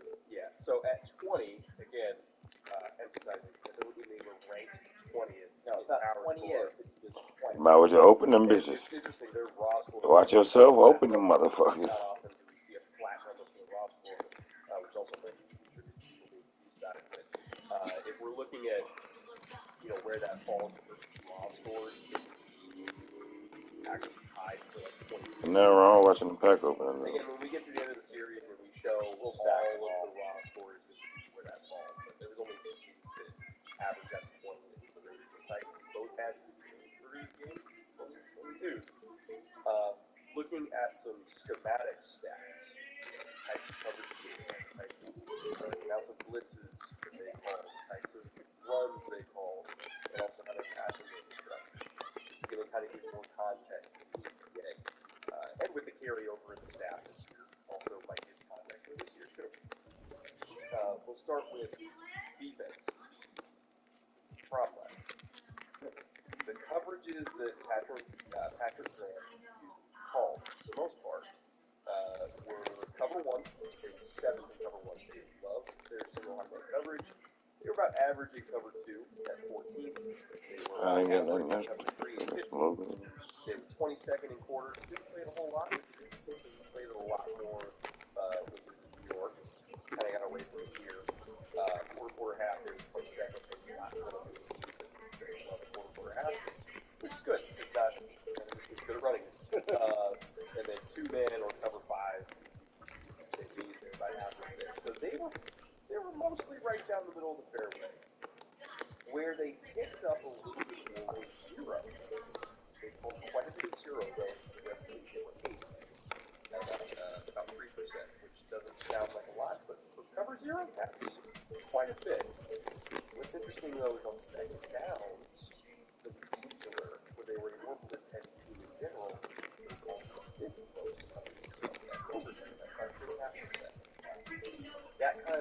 into their overall blitz numbers. Because this was not a team, what was from Patrick Graham in the past, this was not a team that blitzed a whole lot. Their overall blitz percentage, period, was dead average, 16th in the league, 30.6%. Their blitz percentage on second downs was 37.2%. They blitzed more on second down than third down, like by a pretty significant margin. Like third and long, they were 25%, 24th in the league. So when they brought pressure, it was mostly to try to get negative plays to force you into third and long so they could sit back and cover. Right? It's an interesting approach because not a lot of defenses bring pressure on second down rather than third down. Like the Lions, where they're blitzing like almost every fucking play on third and long. But then there's the Raiders that do that for second down. So I kind of want to do more film work on this defense to figure out what types of pressures they brought. I don't have those in front of me because I want to see when you bring a linebacker, nickels, was it, hey, we have like an auto check where you get, a boundary corner coming as the receiver goes in motion or something like that. So I got to see exactly what pressures they were calling, but I just found it fascinating that as a team that didn't blitz a lot, they saved it almost entirely. Having said that, earlier in the series, and Graham is an aggressive defensive coordinator. He's that aggressive. He just wait for the typical down to blitz on long and said, instead, we're going to try and get you into that third long so that we can drop more guys in coverage. It's less like I got Big Ben coming through in a second. Ben Wallace. By the way, About to their grab stunt him. percentage is 27. This is not a team that called a whole lot of stunts. And again, we're talking about third down, which a lot, so that kind of makes it. I really want to see what they do this year with now that they have Tyree Wilson, and if he's healthy, we love Tyree Wilson if he's healthy. Him plus Max plus hopefully Chandler's back to being at least 80% of what he was, plus the interior guy who got him. Maybe they won't have to blitz a whole lot, and the front four is going to face off, but I'm curious to see if they kind of keep that approach going in 2023 of early down pressure and late down pressure. Flipping over to the offense, we'll start with run concept frequency. They were not a heavy inside zone team, only called about 8%, which you would think for having like a big back like Josh Jacobs that they would have called more inside zone, kind of a more north-south type concept. Nope, they really more leaned into power, they leaned into counter, and they leaned into duo. Now, there are some offensive line aficionados that are like, duo and inside zone are basically the same thing. You're correct. I mean, you're wrong, but you're correct. They hit similarly, the tracks are similar, the running backs do a similar thing. I get it. But in terms of just how it started, it was mostly a man blocking run scheme, duo power, counter. Something I found super fascinating. They call more draw. 11% draw. That's like unheard of. I think number 2 is like 8%. But they don't have a mobile quarterback, and a lot of the top draw teams really want to be quarterbacks because they call quarterback draw. Raiders didn't do that. It was halfback draw. It was Jacobs, right? And so I did some work on that. I was like, why did they call so much draw? Like, what were the situations where they did that? And I found that it was mostly on first and second down against middle field open blitz, 2 high safety blitz, right? And it felt like it was almost like a game plan specific auto check of like, if we get middle field open pre-snap on early downs, safeties out of box, or even if it's quarters, these safeties are in the spit, they're still going to be pretty far away, right? So we hit them. But 41 of their 45 draw calls were first or second down, and 36 of those were against 2 high safeties. And so I kind of feel like a lot of those draws came from Carr getting the line of scrimmage, seeing where the safeties checking into it and saying, Josh, go get me 70 yards. And it worked a lot. Like, they were very effective with it. But they were the only team in the NFL doing that. And because they were effective at it, I want to see else like that. The proliferation of all these pileups around the league. If draw all of a sudden becomes a viable early down run call, it could change how a lot of offenses in the league function. It's a way to punish a defense out of what they want to do. And with the proliferation that we talked about a lot last year in this series too, hey, single high safety looks are going away in terms of percentage. They're still used a lot in early downs when people are expecting to run, but with pass frequency going up on early downs, with folks not wanting Casey's offense from 3 years ago to tear them to pieces, like too high safeties, and those safeties in that fit have to what we call running out. Right? They have to come from depth, spin their ears back, and fill close to the line of run fit, but they're 12 yards away at best, usually 15. You need safeties to come downhill for the run if you're going to play those looks. And if you see that and say, hey, they can't get there before we get 5 or 6 on first down, they'll take it. A fairly easy call. Draw is a very basic play. Kids elementary team probably runs draw. Why not, right? And if you can do that and get the defense to adjust, hey, on first and second down, we're rushing us to draw, we're giving up 5 6 yards, it's giving us second and short. Yeah. It was just about one of the only things that was consistently good for the Raiders offense last year with those draw calls. Flipping over to the passing side, this is where things got sketchy, and also kind of backing up some of what we talked about earlier. They were a little below average play action team, about 25.9%. Average time to throw, 6th slowest. I want to do more film work on that because they were not super leading into play action, and also because Carr isn't the most mobile guy. Like, I understand when I was just kind of doing cursory film work here this season. Aaron, throw it, please fucking throw it. Oh my god, oh, okay. Like, there were a lot of those, but I kind of wonder if there were so many of those that it dropped his average time to throw down in a bad way. Like, there's a lot of teams that are quote-unquote slow in average time to throw, where we kind of explain it away. Like, oh, Justin Fields runs around a lot. It's a heavy play action team. Naturally longer developing plays. But with the Raiders, it's like, not a super mobile quarterback, and also not a heavy play action team. That kind of leaves the one option of Derek Carr throwing the ball.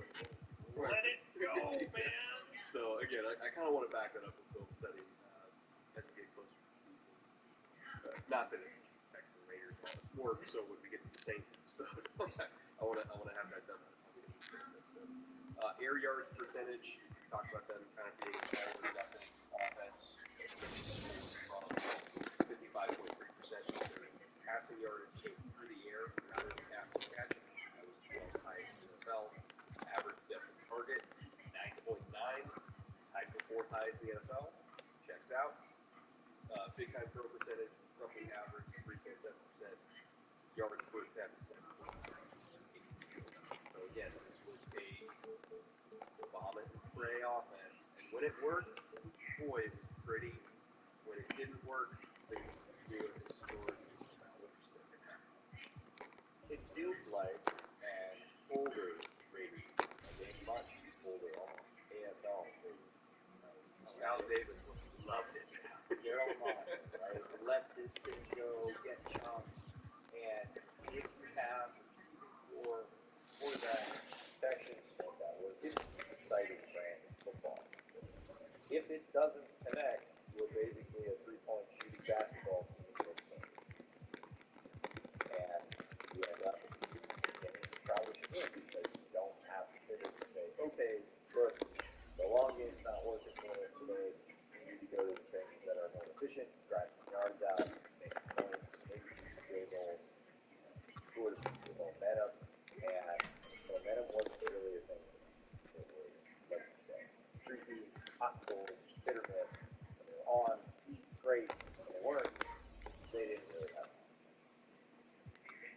attention to the power structure of the. We talked a little bit about Patrick Graham, Josh McDaniels.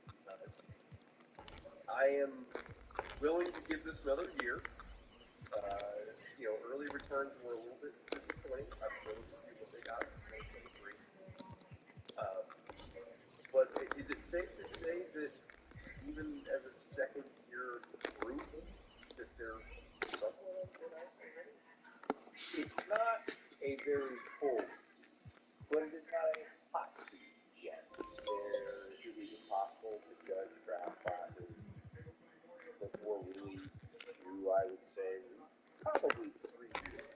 And Dave Ziegler, GM, in year 2, we like to look at this year's draft class. Free agency is a little bit different. I feel like a lot of times when we say we like a GM, we like what they're doing in free agency, and we see how it meshes very well with the draft.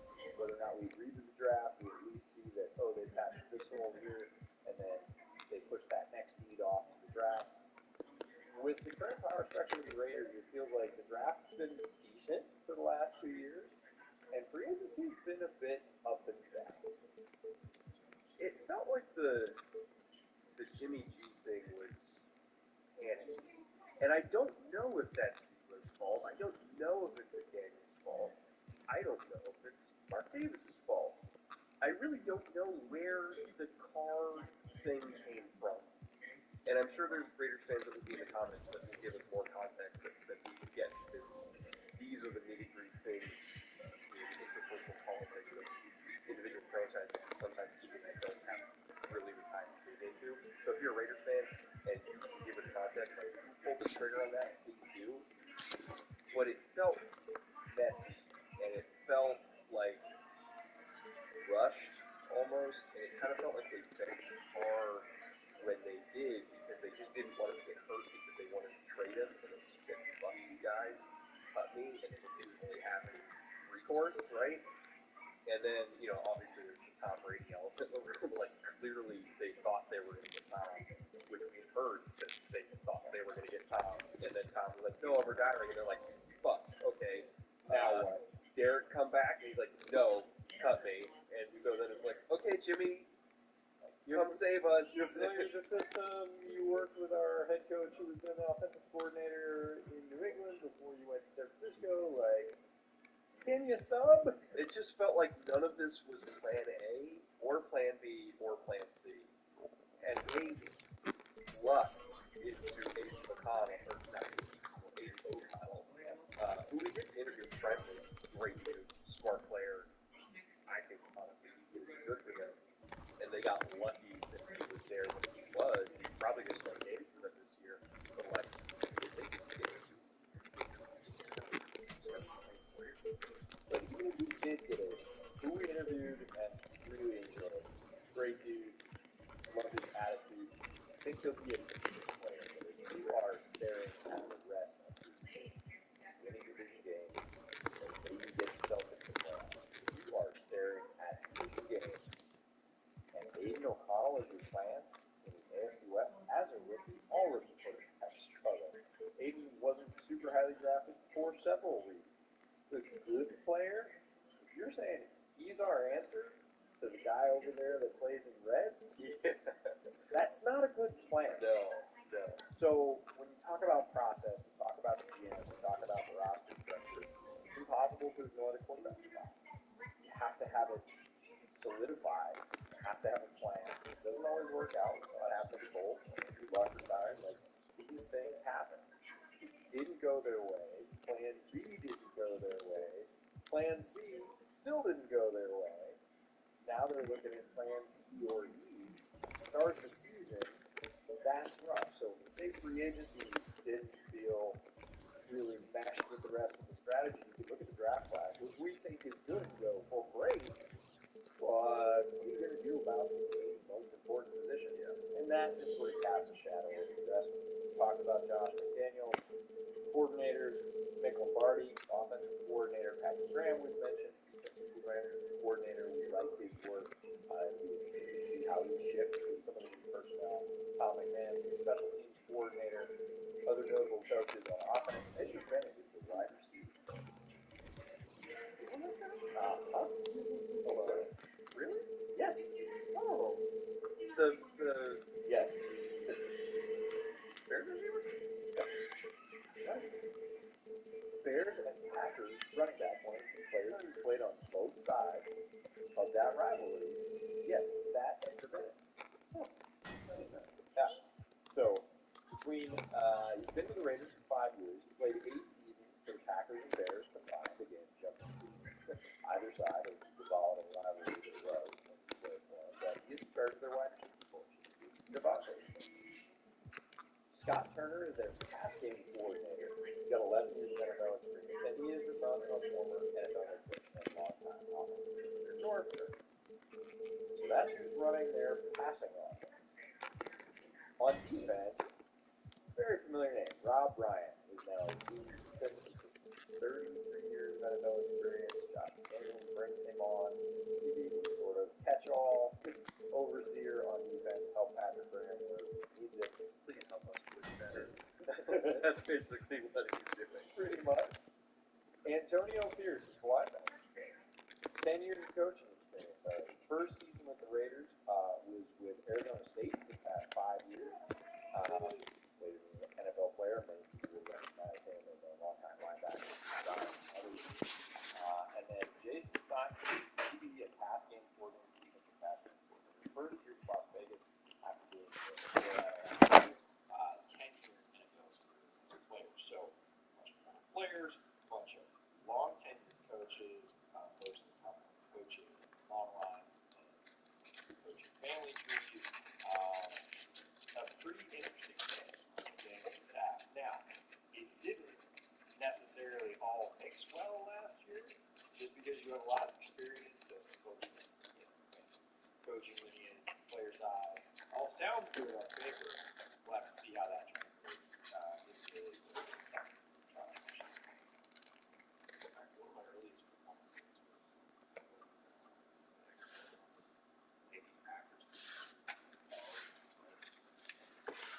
6, I think was Super Bowl, right? You asking me when the Packers went to the Super Bowl? I don't know exactly. And Jason Simmons is the defensive back and defensive pass game coordinator. It's his first year in Las Vegas after moving to Carolina last year. 10-year career as an NFL player. So lots of mix of experience. Folks that come from long coaching trees, coaching family lineage, former players. It sounds like a very experienced mix. Is a very experienced mix, but didn't all necessarily mesh super well last year in Las Vegas. So it'll be interesting to see with another year under the belt if they all sort of start pulling in the same direction on the same page, or if there's still a little bit of that disjoint. Given that unfortunate disjointedness and the carryover from the staff from last year to this year, so we expect a lot of things to be similar. Well, hopefully not everything to be similar, but we expect a lot of things to be similar with some turnover in talent, but still largely the same general structure in place. I think there's a lot of people that are wondering, okay, who will be featured this year? What are we going to see on the field, particularly on offense? And I think there's 2 scenarios here, whether it's Jimmy G's team or whether it's Aiden O'Connell's team. I'm not taking Brian Hoyer's team, right? If Brian Hoyer is starting over Aiden O'Connell, there's a problem. Like, we know what Brian Hoyer is. If Hoyer's starting, it's because they want Caleb Williams. Like, that's the plan. But I think there's 2 scenarios, right? It's the Jimmy G scenario and the Aiden O'Connell scenario. In the event of Jimmy G somehow getting healthy, break a lot. If he's week 1 and he's survived the year, the offense that I expect is going to be very, very run heavy. When we did the 49ers episode, we kind of illustrated the years that Jimmy was healthy. It was very run heavy, very play action heavy, and when Jimmy was out, it was less so with the 49ers. Expect the same kind of thing. He thrives on hand the ball off a shitload, rely on play action to suck linebackers up and open up the middle of the field. So that's where we're going to get a lot of Trilby Myers. We're going to get a lot of Hunter Renfrow over the middle. Less so Devontae Adams. doesn't throw deep outside the numbers. So Devontae, if he's going to get fed, they would have to put him in the slot. Like I don't anticipate him getting as much work as we're used to if Jimmy's the quarterback. If O'Connell's the quarterback, now it's the Devontae Adams show. Aiden will air it out down the field. There were some wow throws that he had at Purdue. He has no qualms about throwing deep outside numbers. I think if you're trying to figure out which Raiders weapons to draft, or rather which ones to draft at a value, pay close attention to the quarterback situation. Pay close attention to Jimmy G's play. Yes. If Jimmy's on the field, fade Devontae. He's going as wide receiver 9 right now. I don't see him living up to that with Garoppolo as his quarterback. If Jimmy's not on the field, I'm pulling the trigger on Devontae wide receiver 9 because to be honest, he's going to go after wide receiver 9 because people are going to be scared of Aiden. Yeah, but Aiden's the type of quarterback that makes Devontae more productive. So just pay attention to that. And then Jacobs, I think, he's going RB10 right now. I think you're fine with that either way. Again, I think a lot of it hinges on is Parham going to improve at left guard because the team refuses to move him right or not. But still, he's very productive. He's still explosive. He's a great running back. Like, I'm fine with that. But for everything else, it just comes down to which quarterback it is. Because stylistically, that was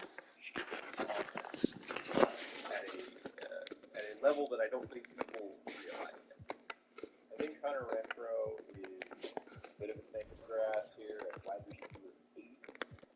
People just are totally ignoring him. And I actually think he'll play pretty well with either quarterback. Because lots of those routes that Jimmy does throw, those are Renfrow routes. And I think Renfrow is going to remind Aiden O'Connell, and he's playing a little bit of Charlie Jones in the short to medium area. Charlie had more gas, That's but right.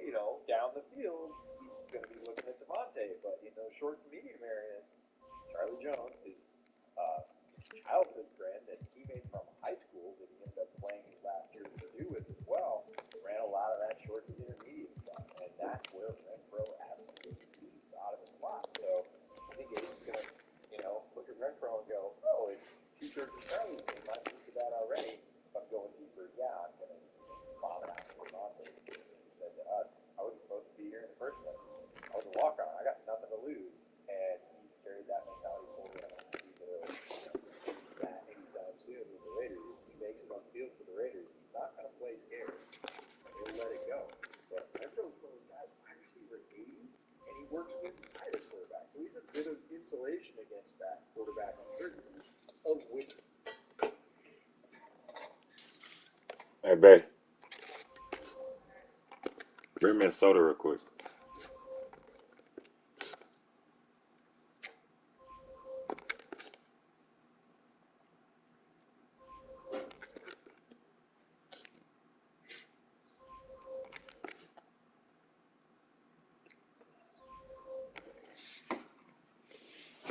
In the morning, spray that corner again up there. The wasp, because they try to come back up there.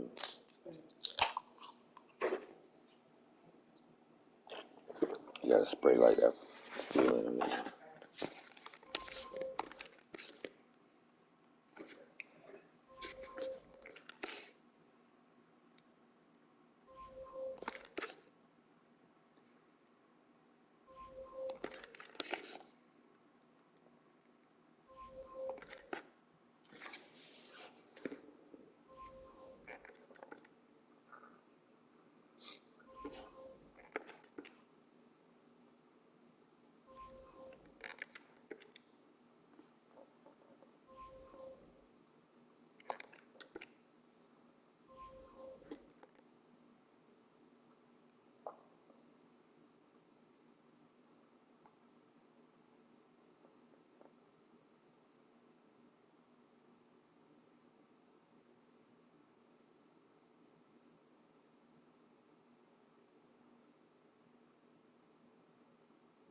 featuring crystals in your pineal gland. When those crystals become electrically activated, all of a sudden they start calling energy back to them, and they begin to build their own electromagnetic field. We're seeing common people around the world becoming supernaturals when they follow this formula. They're healing themselves, they're creating new jobs, new opportunities, and they're having mystical experiences, and they look just like you.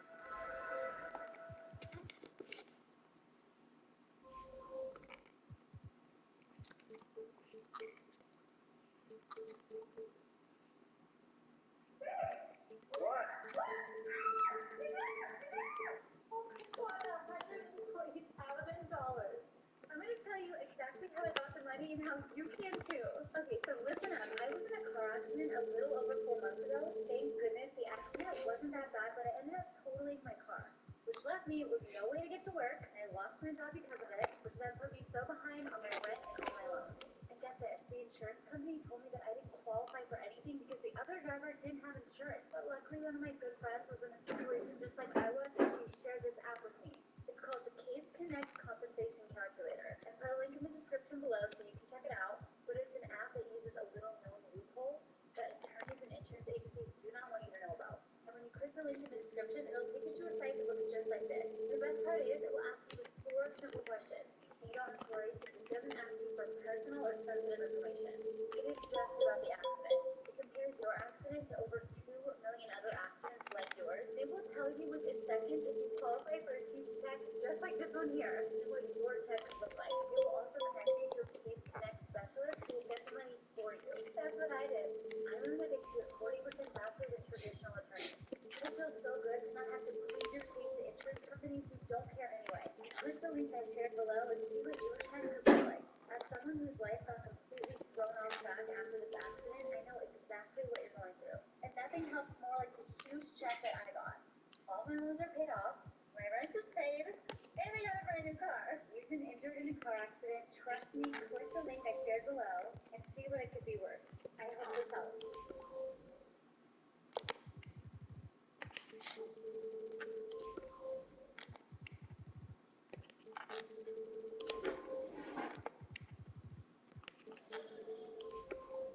Y'all, welcome back to more Conspiracy Theories and Unexplained Mysteries. All right, before we get to the crazy videos and all of that, we got to unplug some more people out of the Matrix, man. You can do that by hitting that like button, then putting hashtag unplugged in the comment section and let us know you've been unplugged.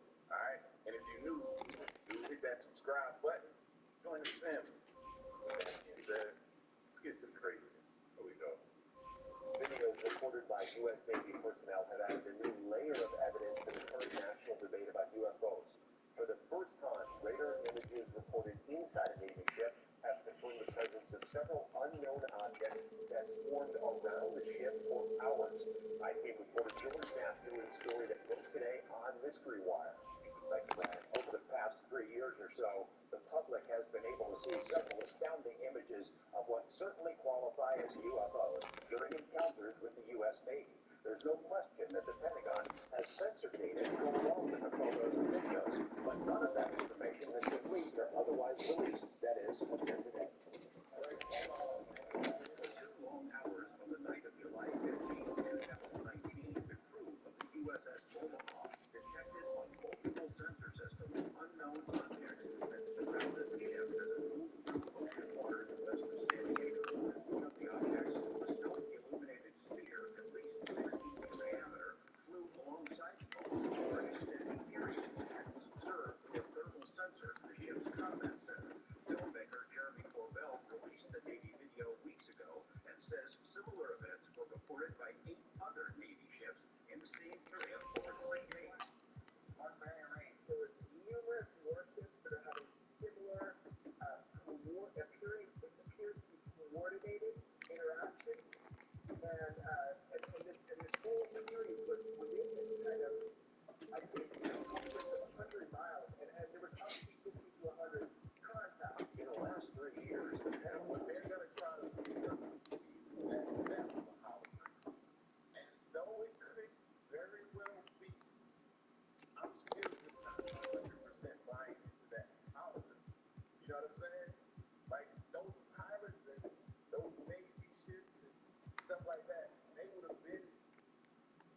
There was up to 5,400 contacts. In the last 3 years, the Pentagon has reluctantly confirmed the legitimacy of UFO images captured by Navy ships and air crews, including these photos taken off the coast of Virginia and the better-known videos, the so-called Tic Tac incidents and the gimbals. But other than the images themselves, there's been no release of sensor data to buttress these cases. There is them.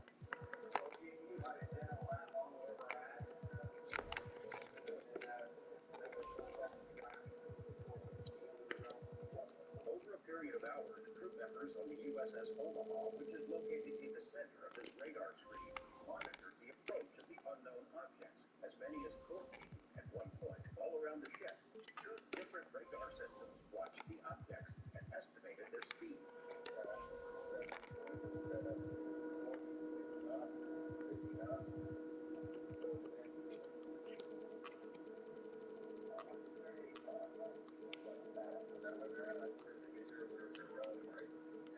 Bell obtained images from sources he declines to identify. The Pentagon's UAP task force considers the Omaha spheres to be true unknowns. The ships that were under observation by the unknowns were unable to track where they came from or where they disappeared to. The Omaha sphere appears to have vanished into the ocean. At that point, it also vanished. So how does a hologram give you splash? It just said, whoa, flash. Does a hologram give you splash? From all sensors. In one video snippet, 9 of the objects were seen around the Omaha, but 2 of them dropped off, somehow invisible to 2 radar systems. And it supports the hypothesis that these are not just a balloon dropping into the water or not something that is equally stated as true, unidentified, mass number. We'll talk more about that. That's what we're showing people when you have radar data that goes from computer data, what everybody has been bellyaching for. So here you go. If these are foreign-made high-tech drones, how do they fly with no wings, rotors, or detectable exhaust? Do they possess some sort of floating ability? The sensor data combined with the video images raises difficult questions. These are unidentified. We don't know what they are. FD doesn't warn me and saying they're aliens or whatever. I have no idea. Maintain track with that. George Knapp, 8 News Now. The video of the radar screens consists of 4 clips that were spliced together to show that this went on over a period of time. Today, less than 4 hours after that video was made public by us, a Pentagon spokesperson confirmed that it is legit, that it was reported by Navy personnel and is in the hands of the UAP task force. That's the unit created to prepare a report for Congress that is due next month.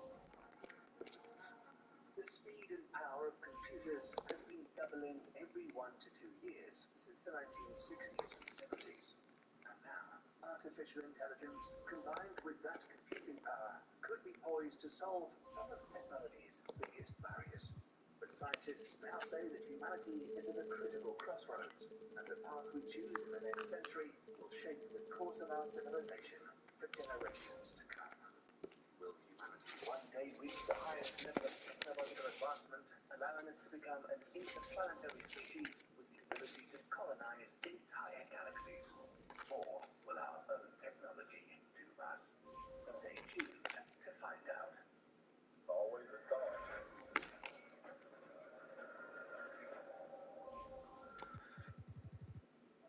In 1964, Soviet scientist Nikolai Kardashev put forward a groundbreaking theory, proposing that all civilizations, regardless of the race or culture of their inhabitants, require energy to sustain themselves. As societies grow and develop, their energy needs increase. Why wait until November when Black Friday deals are going on now at Ashley? Take advantage of low monthly payments with 0% interest through July 2028 in store only. Plus, shop 4 buses starting at just $2.99. Shop and save today only at Ashley.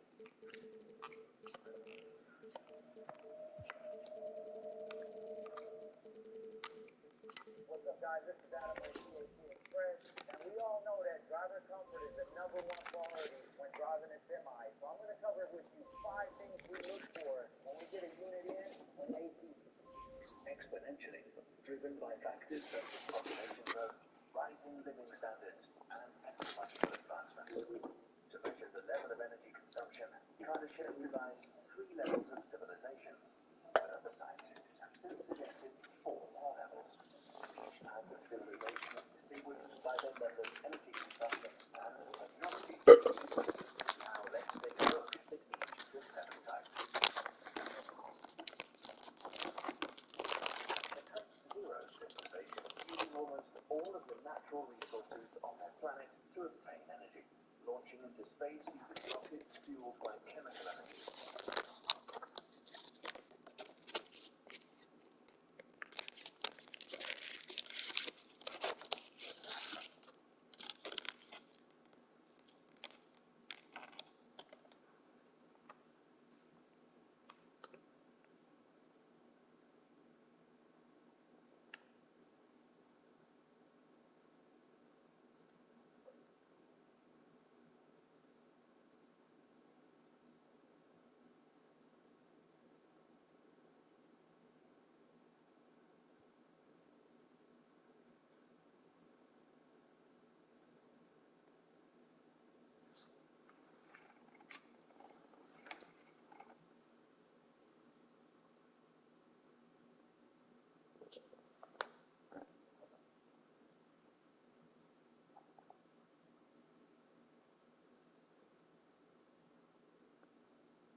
Starting an online store is easier than you think.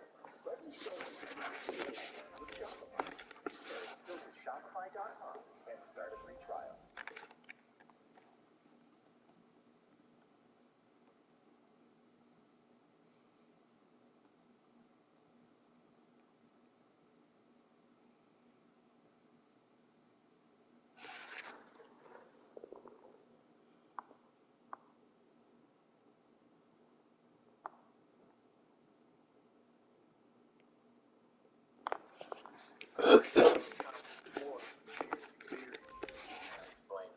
But before we get to the craziness, we gotta unplug some more people out of the matrix, man. And you do that by hitting the like button and then going to the comment section and putting hashtag unplug there. Alright? And if you're new, you know what to do. Hit that subscribe button and join the family. It's down below somewhere. Just hit that subscribe button. Alright? Let's check out the crazy video today. Here we go. Bombshell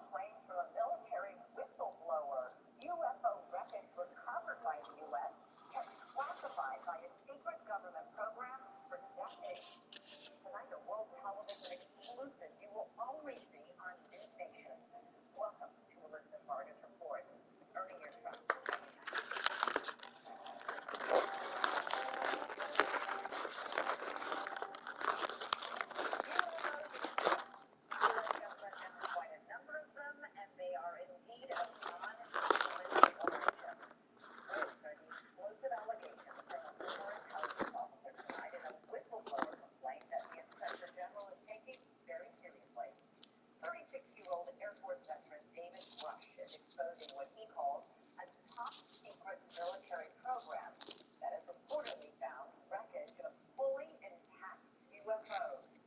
The government now calls them UAPs, or unidentified anomalous phenomena.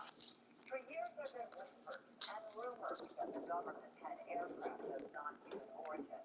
This report is the first evidence it might be true. The Inspector General has called Russia's complaint urgent and credible. Tonight we have a world television exclusive interview with the whistleblower in which he claims we not only have aircraft, but the government has been keeping much of its secret from Congress and from the public. Newsnation's senior national correspondent Brian Henson is here with the story, and this is a blockbuster. It is a blockbuster. It's really hard to wrap your mind around because I've been working on this for the past couple of weeks. I'm still having a hard time processing all of it. All over the last couple of years, it sort of became mainstream to discuss UFOs. The government has released videos. They've acknowledged they don't know what some of this stuff is out there that we have on camera, but this really takes it all to another level. For the very first time, the world is about to hear from a former high-level U.S. intelligence officer. He is revealing these exclusive details about the secret government program. No, going against the wind. The wind's 120 knots to the west. Oh, gosh, dude. Wow.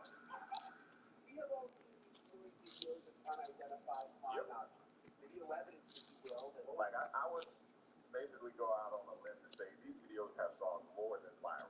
You know what I mean? They've superseded viral. Recent years, Congress started an official U.S. government unidentified aerial phenomena task force, recently renamed the All-Domain Anomaly Resolution.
Looking for an easier way to get that LLC next to your business name? Say hello to Taylor Brand. Just go to their site, enter your LLC space, add your business name, answer a few questions, and that's it. Now your business has tax flexibility, personal asset protection, plus you can postpay the state. And if you feel like what? 7 minutes? It takes longer to make an offer. Now that your LSD is official, get a matching domain name, set up your website, create a unique logo, and trademark it. All in one place. Trailer Brands already helped more than 30 million business owners. Like Jennifer, Mariana, all in one thing. Even Cordell. Oh, yeah. Fine. So did you focus on what you love? And it's so simple. You can start your business from anywhere. A bus, a plane, a horse. Doesn't matter where you are. You can even start one right now. So visit Taylor Brands. Start your official business today.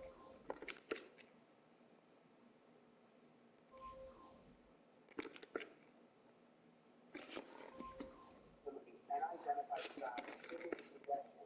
He was revealing exclusive details about the secret government program. Videos of unidentified flying objects. Digital evidence, if you will. Like, I would basically go out on a limb and say these videos have gone more than viral. You know what I mean? They superseded viral. Tales of UFOs may not all be conspiracy theories. In recent years, Congress started an official U.S. government unidentified aerial phenomenon task force, recently renamed All Domain Anomaly Resolution Office, or ARROW. And now in a news station exclusive, David Grush, Air Force veteran, former member of that task force, and veteran of the National Geospatial Intelligence Agency, is formally blowing the whistle on secrets he says no one has ever shared publicly before. Why don't we trusted former intelligence officials in the U.S. because you're intelligence technical? Yes, I was. You were trusted with the most important secrets. Yes. Grush sitting down with award-winning investigative. The irony in the fact that they trust you with all these secrets just for you to eventually down the line become a whistleblower. You know what I'm saying? I'm just saying. Secrets. Yes. Grush sitting down with award-winning investigative journalist Ross Coulthart, reporting to the station and has spent years reporting on UFO questions. What conclusions did you come to at the end of your time on the UAP task force? The UAP task force has refused access to a broad crash retrieval program. When you say crash retrieval, what do you mean? These are retrieving non-human origin technical vehicles, or spacecraft, if you will, non-human, non-origin vehicles that have either landed or crashed. We have spacecraft from another species. We do, yeah. How many? Quite a number. Which No. I thought it was totally nuts, and I thought at first I was being deceived. It was a ruse. People started confiding in me. They approached me. I have plenty of current former senior intelligence officers that came to me, many of which I knew almost my whole career, that can confide in me. They were a part of the program. They named the program. I've never heard of it.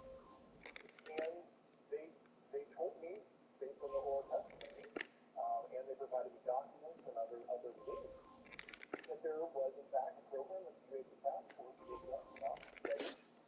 But now my question is, what's causing them to come forward? Obviously, it's something weighing on them heavy, bro. Tired of you carrying the lies around, tired of you being deceptive to people. Something weighing on them heavy, or something they're seeing, something that they want to come forward and talk about, bro. It's weighing on them pretty heavy. It's happening a lot now. You're starting to see it more. There was, in fact, a program that the UAP task force was ready. Grush alleges the U.S. government has recovered non-human craft for decades. He's filed a whistleblower complaint saying he gave what he calls the classified proof to Congress and the Intelligence Community Inspector General. The news station has confirmed David Grush's credentials and resume. We've not seen or verified the alleged proof he says he's provided to investigators. He says he can't show us the proof for national security reasons. He also tells us he's not seen photos of the alleged craft himself, but has talked extensively with other intelligence officials who have. Here's one. If you're telling us the truth, everyone, the entire American public, has been lied to for decades. Yeah, there's a sophisticated disinformation campaign targeting the U.S. populace, which is extremely unethical and immoral. You are saying to the human race, for the first time, an official intelligence representative at a high level from the U.S. government is saying publicly, we are not alone. Welcome, everyone. Thanks for tuning in to 2K Sports for this NBA presentation. This is Kevin Harlan with Greg Anthony and two Hall of Famers. Doris Burke here at the table, and on the sideline, David Aldridge. Now let's take a look at the Nuggets opening lineup. Murray and Caldwell Pope, the guard. Gordon steps in at the 4 with Jokic in at center. And it's Gordon at the 3, the small forward. And for Orlando, Robinson is out there with Zion Williamson.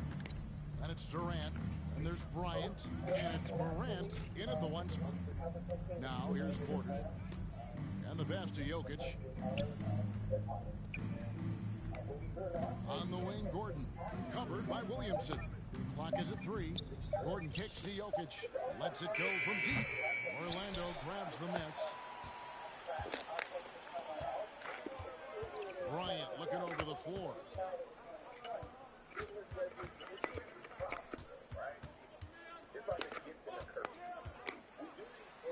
Good for the basket. Starting off 1 for 1 with that shot. Inside the paint, Bryant is just as much trouble. He's practically a sure thing from in close.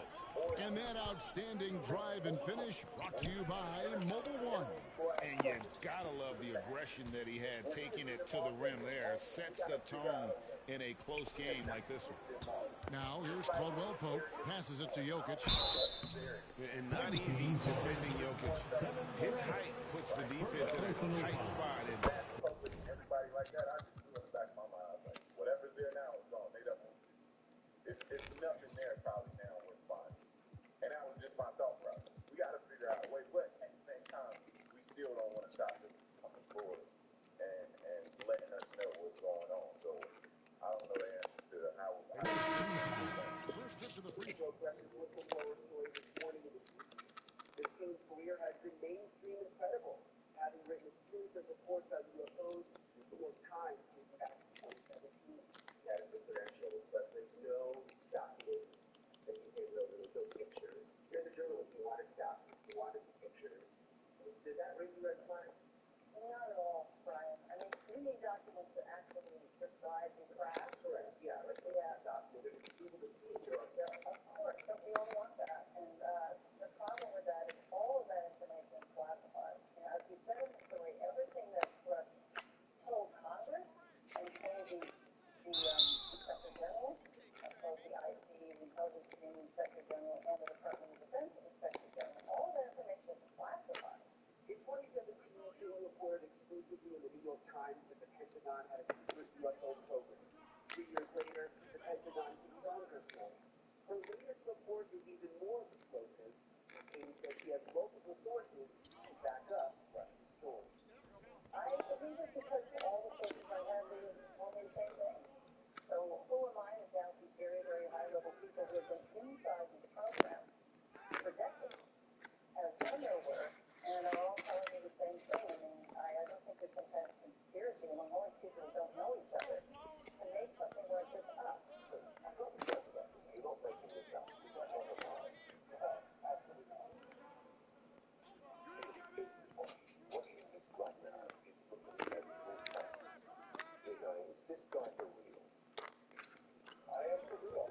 And I'm sitting here at great personal risk and obvious professional risk by talking to you today. Right to say, his credibility definitely on the line. And just within the last 10 minutes or so, the Pentagon has released a statement to this nation about what they say to date. Arrow has not discovered any verifiable information to substantiate claims that any programs regarding the possession or reverse engineering of extraterrestrial materials have existed in the past or exist currently.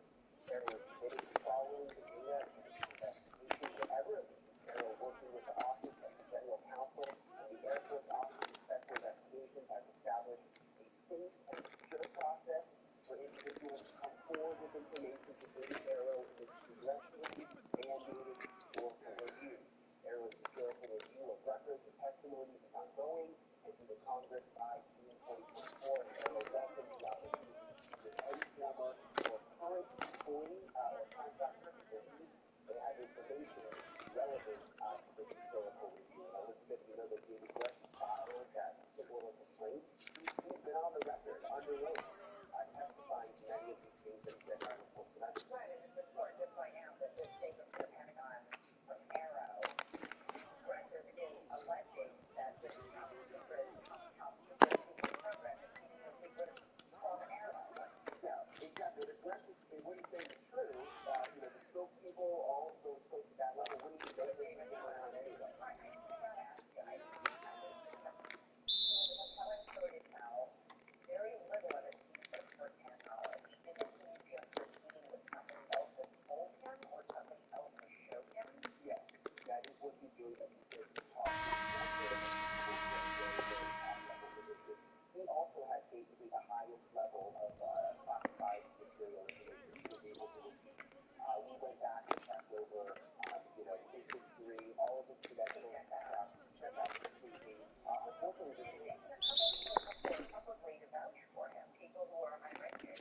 seeing, of course, what Brett is saying really sort of takes it to the next level. Wait, sure does. It's almost impossible to believe. All right, Brian Henson takes it. Good evening and welcome to Tucker Carlson. But I sometimes do wonder just how filthy and dishonest our news media are. Leader in the shower doing things, they're bad, but how bad are they? Well, here's one measure of their badness. But to help ask yourself, is any news organization you know of so corrupt that it's willing to hurt you on behalf of its biggest advertiser? Anyone who do that is obviously Pablo Escobar level corrupt and should not be trusted. What's that look like? That level of corruption. Well, imagine if the Trump administration had made it mandatory for American citizens to buy MyPillow. That's what Fox News is advertising. Imagine the administration because if you didn't rush out and buy at least one MyPillow, and then at least another booster pillow, you would not be allowed to eat out. You couldn't re-enter your home country. You couldn't have a paying job. MyPillow, according to the straight face, will be very linchpin of our country's public health system. So imagine if they told you that Fox, as a news organization, endorsed it, amplified the government's message. Imagine if Fox News attacked anyone who refused to buy MyPillow as an ally of Russia, as an enemy of science. And then imagine if Fox kept up those libelous attacks, even as evidence mounted that MyPillow caused heart attacks, stroke, and death. If Fox News did that, what would you think of Fox News? Would you trust them? Of course you would. You would know that they were lying. Thank heavens Fox News never did anything like that. But the other channels did. Just that they established a big pharma company. And then they shilled for their sketchy products on the air. And as they did that, they maligned anyone who was skeptical of those products. At the very least, this was a moral crime. Well, that's disgusting. But it was universal. It happened across the American news media. They all did it. So at this point, the question isn't who in public life is corrupt. Too many to count. The question is, who is telling the truth? There are not many of those. One of them is Robert F. Kennedy Jr. Robert Kennedy knew early that the COVID vaccines were both ineffective and potentially dangerous, and he said so in public to the extent he was allowed. Science has since proven Robert F. Kennedy Jr. right, unequivocally right. But Kennedy was not rewarded for this. He was vilified and censored because he dared to criticize their advertisers. The news media called Bobby Kennedy a Nazi, then they attacked his family. But he kept doing it. He was not intimidated, and we were glad he wasn't. This is one of those moments when it's nice to have a truth teller around. It's helpful because suddenly the stakes are very high. Considering what's happening in Ukraine, a topic most of us don't know much about because the details are not reported. It was a year ago that every media outlet in the United States, from USA Today to the New York Times, told you it was a dangerous conspiracy theory to believe the U.S. government had ever funded secret biolabs in Ukraine. The idea was ridiculous. In fact, it was Russian disinformation. And then one day, in sworn testimony, Victoria Nuland of the State Department accidentally admitted that it was true. Yes, she said, there are many secret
the U.S. is hosting Japanese on nuclear power plant because of the sensitive American nuclear technology at the plant. So many questions here, but we'll begin with the biggest one. What exactly is, quote, sensitive American nuclear technology? Sensitive American nuclear technology? Probably energy. No one in the media is going to ask that question. But if it's in the middle of Ukraine, in the middle of a war, it stands to reason that sensitive American nuclear technology has military application. In other words, these are nuclear weapons. What else could it be? We'll stop speculating there. But take 3 steps back. This is all so crazy and so reckless, it is hard to believe it's happening. Here you have a Democratic president gone completely off the rails, completely, with existentially dangerous consequences, prosecuting a war that can only hurt the United States. A war with no upside. It is awful to watch. But it is not without precedent. Something similar happened 55 years ago in 1968. Another remarkably turbulent and ugly year in American history that has many parallels to this. What are we doing? In March of 1968, Robert F. Kennedy Sr., the former Attorney General, brother to the former president, announced his candidacy against the incumbent fellow Democrat Lyndon Johnson. And the overriding issue then, as now, was a pointless war then in progress. This is from Robert Kennedy Sr.'s announcement. I'm announcing today my candidacy for the presidency of the United States. I run to seek new policies. Policies to end the bloodshed in Vietnam and in our cities. Policies to close the gap that now exists between black and white, between rich and poor, between young and old, in this country and around the rest of the world. I run for the presidency because I want the Democratic Party and the United States of America to stand for hope instead of despair, for reconciliation of men instead of the growing risk of world war. To be clear, Robert F. Kennedy was not introducing Chipotle to chicken out escort fire flavor. He was not against all war on principle. He was against that war because he believed, with a lot of evidence, that it was not helping the United States in any way. He wasn't allowed to say that. He did. Party bosses hated him for that, but rank and file Democrats loved him. They took pictures of his face in the home run icons. In the end, they named a football stadium after him in Washington. That was more than half a century ago. He was, of course, murdered in June of that year. But now Kennedy's son is embarking on a similar challenge to his own party and political organization. Robert F. Kennedy Jr. announced today that he's running for president in the primary against Joe Biden. Here's what he said. We were told initially that the objective was humanitarian. Many of the steps that we've taken shortening.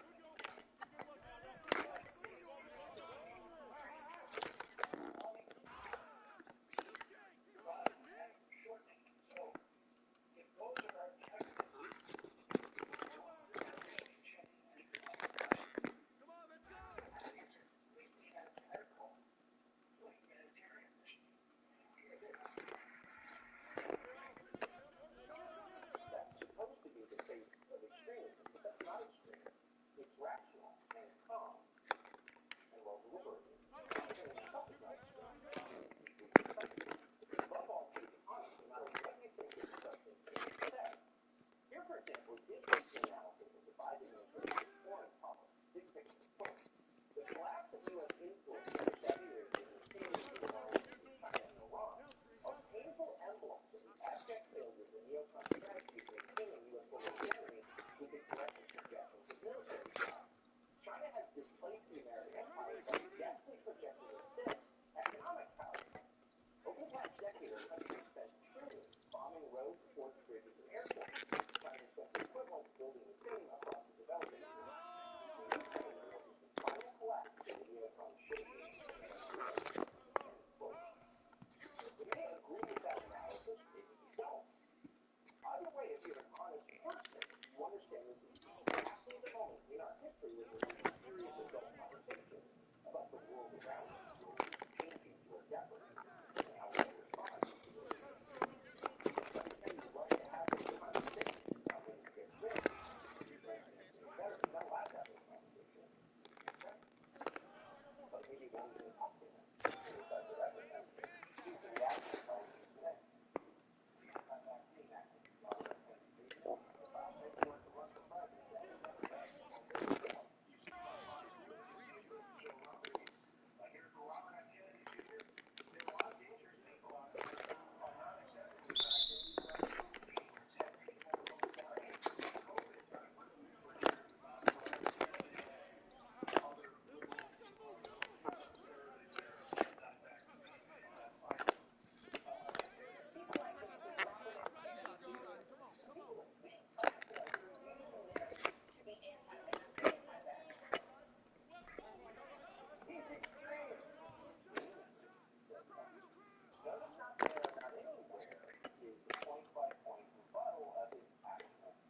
remarkable information that Marissa has somehow been able to share from a very young age. Information which has taken astronomers many years to realize. According to Mariska, life on Earth will change irrevocably when the Great Sphinx is unlocked using a mysterious mechanism behind one of its ears. Unfortunately, he has not given any further details about what exactly the opening of the Sphinx will do, though this was enough for us to notice the anomaly resting upon this very ancient monument. Mariska has unfortunately since disappeared. However, while in the public eye, he claimed that he was a reincarnated soldier placed here on Earth to avert the same destructive fate as Mars, claiming that many of his kind exist upon the Earth, calling them indigo children, often stating all of this while in a trance, which is highly of his kind exists on Earth. Just making sure I'm not the only one that heard that part. I wanted to breeze past that part. We do not let that get in. as he is not the only one who once prophesied very similar tectonic developments that would, one day, arise surrounding the Great Sphinx. Edgar Cayce, an American Christian mystic, would often answer questions on subjects such as healing, reincarnation, or political anti-Semitic churches, always while in a trance.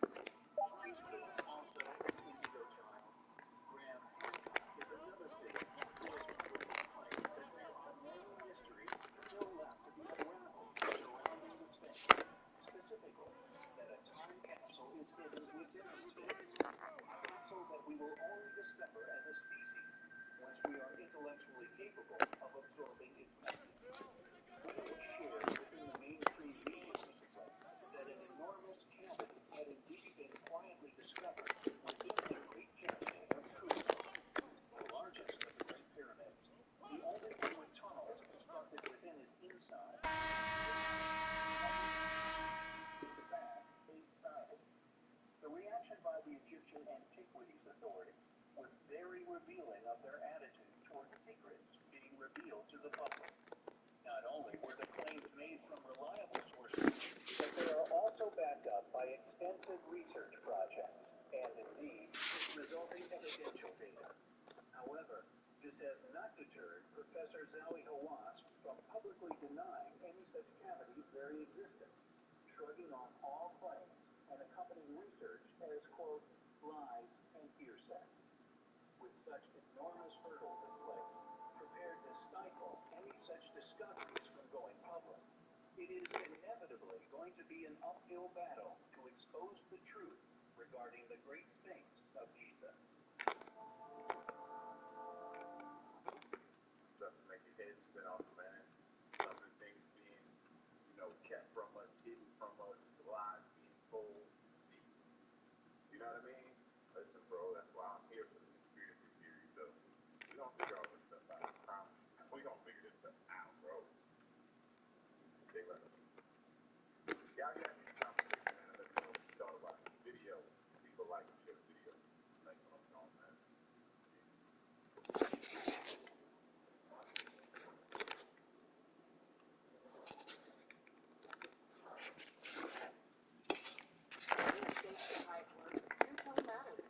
Grammarly's advanced tone suggestions can help. Because when you write in just the right confident tone, you can meet any challenge to move your project forward. Grammarly's advanced tone suggestions can help you find just the right positive tone to close that important deal. Yes, getting the tone just right can help move your project forward. Write it just right. Click the blue button to download Grammarly today.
warned that Los Angeles will be devastated if a major quake strikes along the southern section of the fault line.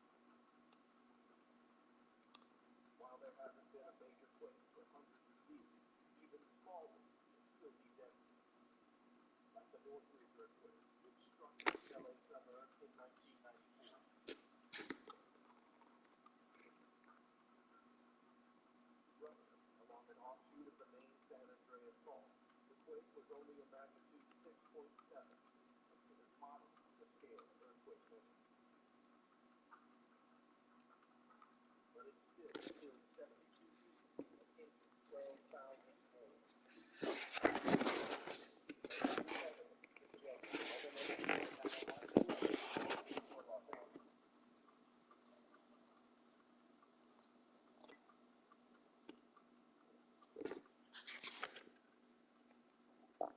Scientists have long known that earthquakes generate several distinct sets of waves.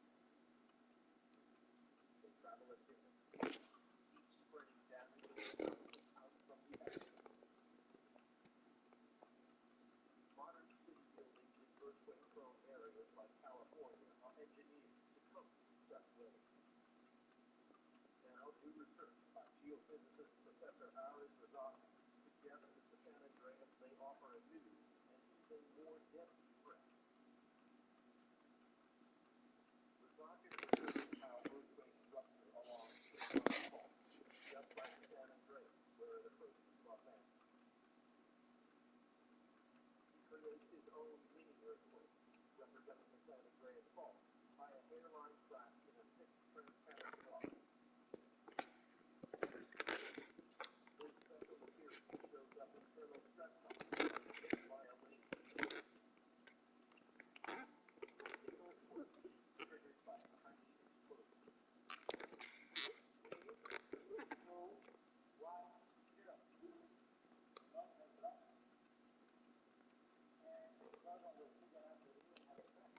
An ultra-high-speed camera capturing 10 million frames a second reveals a startling and really disturbing phenomenon. This frozen picture reveals stress lines speeding along the mini San Andreas in the milliseconds after the explosion. The cone to the left of this frame is a previously unrecognized type of shockwave racing along the rupture line from the earthquake's center. On a microscopic scale, it looks and moves exactly like the sonic boom produced when a supersonic aircraft touches concrete, breaking sound waves. You also see cones, lines that are intergalactic as always moving airwaves. And just like a sonic boom, it can be dangerous. When you hear the sonic boom from the concrete, you're going to feel the sonic boom from the outside.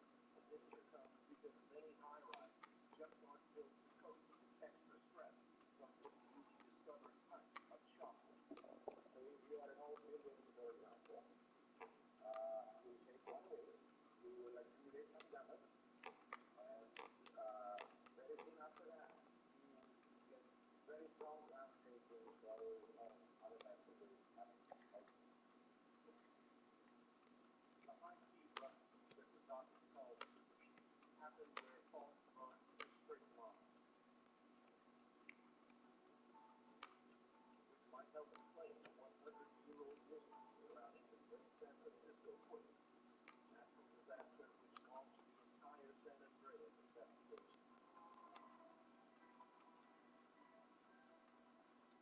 The overwhelming damage in San Francisco has long seemed surprisingly out of proportion to the 7.8 magnitude of the quake.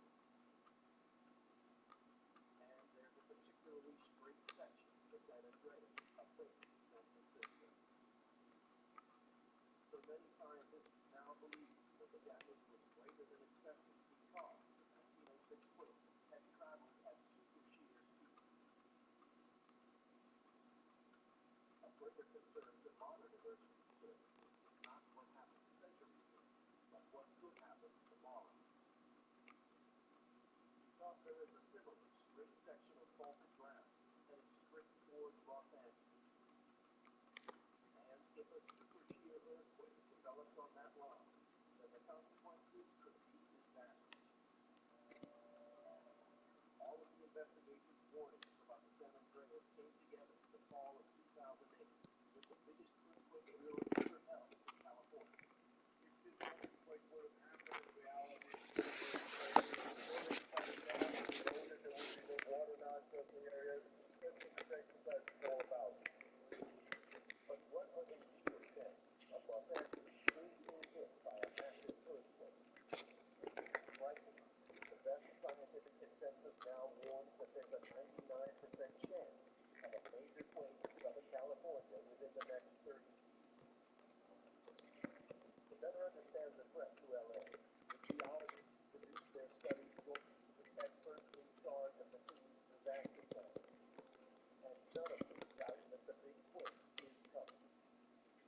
It really isn't even a question of if anymore. The shaking is going to be severe for 2 to 3 minutes.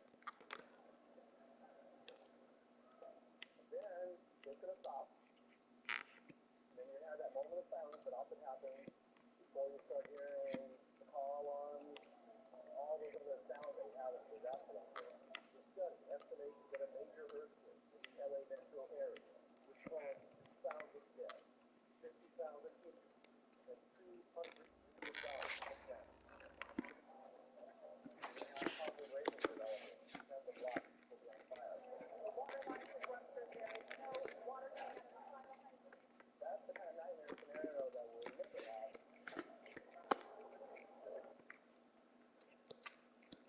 This speculative disaster, California's people and city, motivates the search to unravel the secret of the San Andreas fault. All the evidence finally is. Examined reports of the 1906 disaster show the fault's 800-mile path. The different types of rock and muscle rock provide clues to how the fault was created 20 million years ago. The riverbeds prove how fast the land is moving. Mineral talc explains why some parts slip without major quakes. Little granite rock reveal a threat to Los Angeles. Recent lab experiments uncover new and more dangerous earthquake shock waves.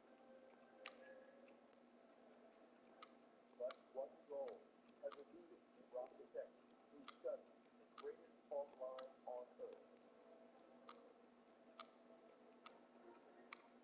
When will the sleeping San Andreas come to life once again? Every time. The only certainty is nothing is certain, ever-evolving story of how Earth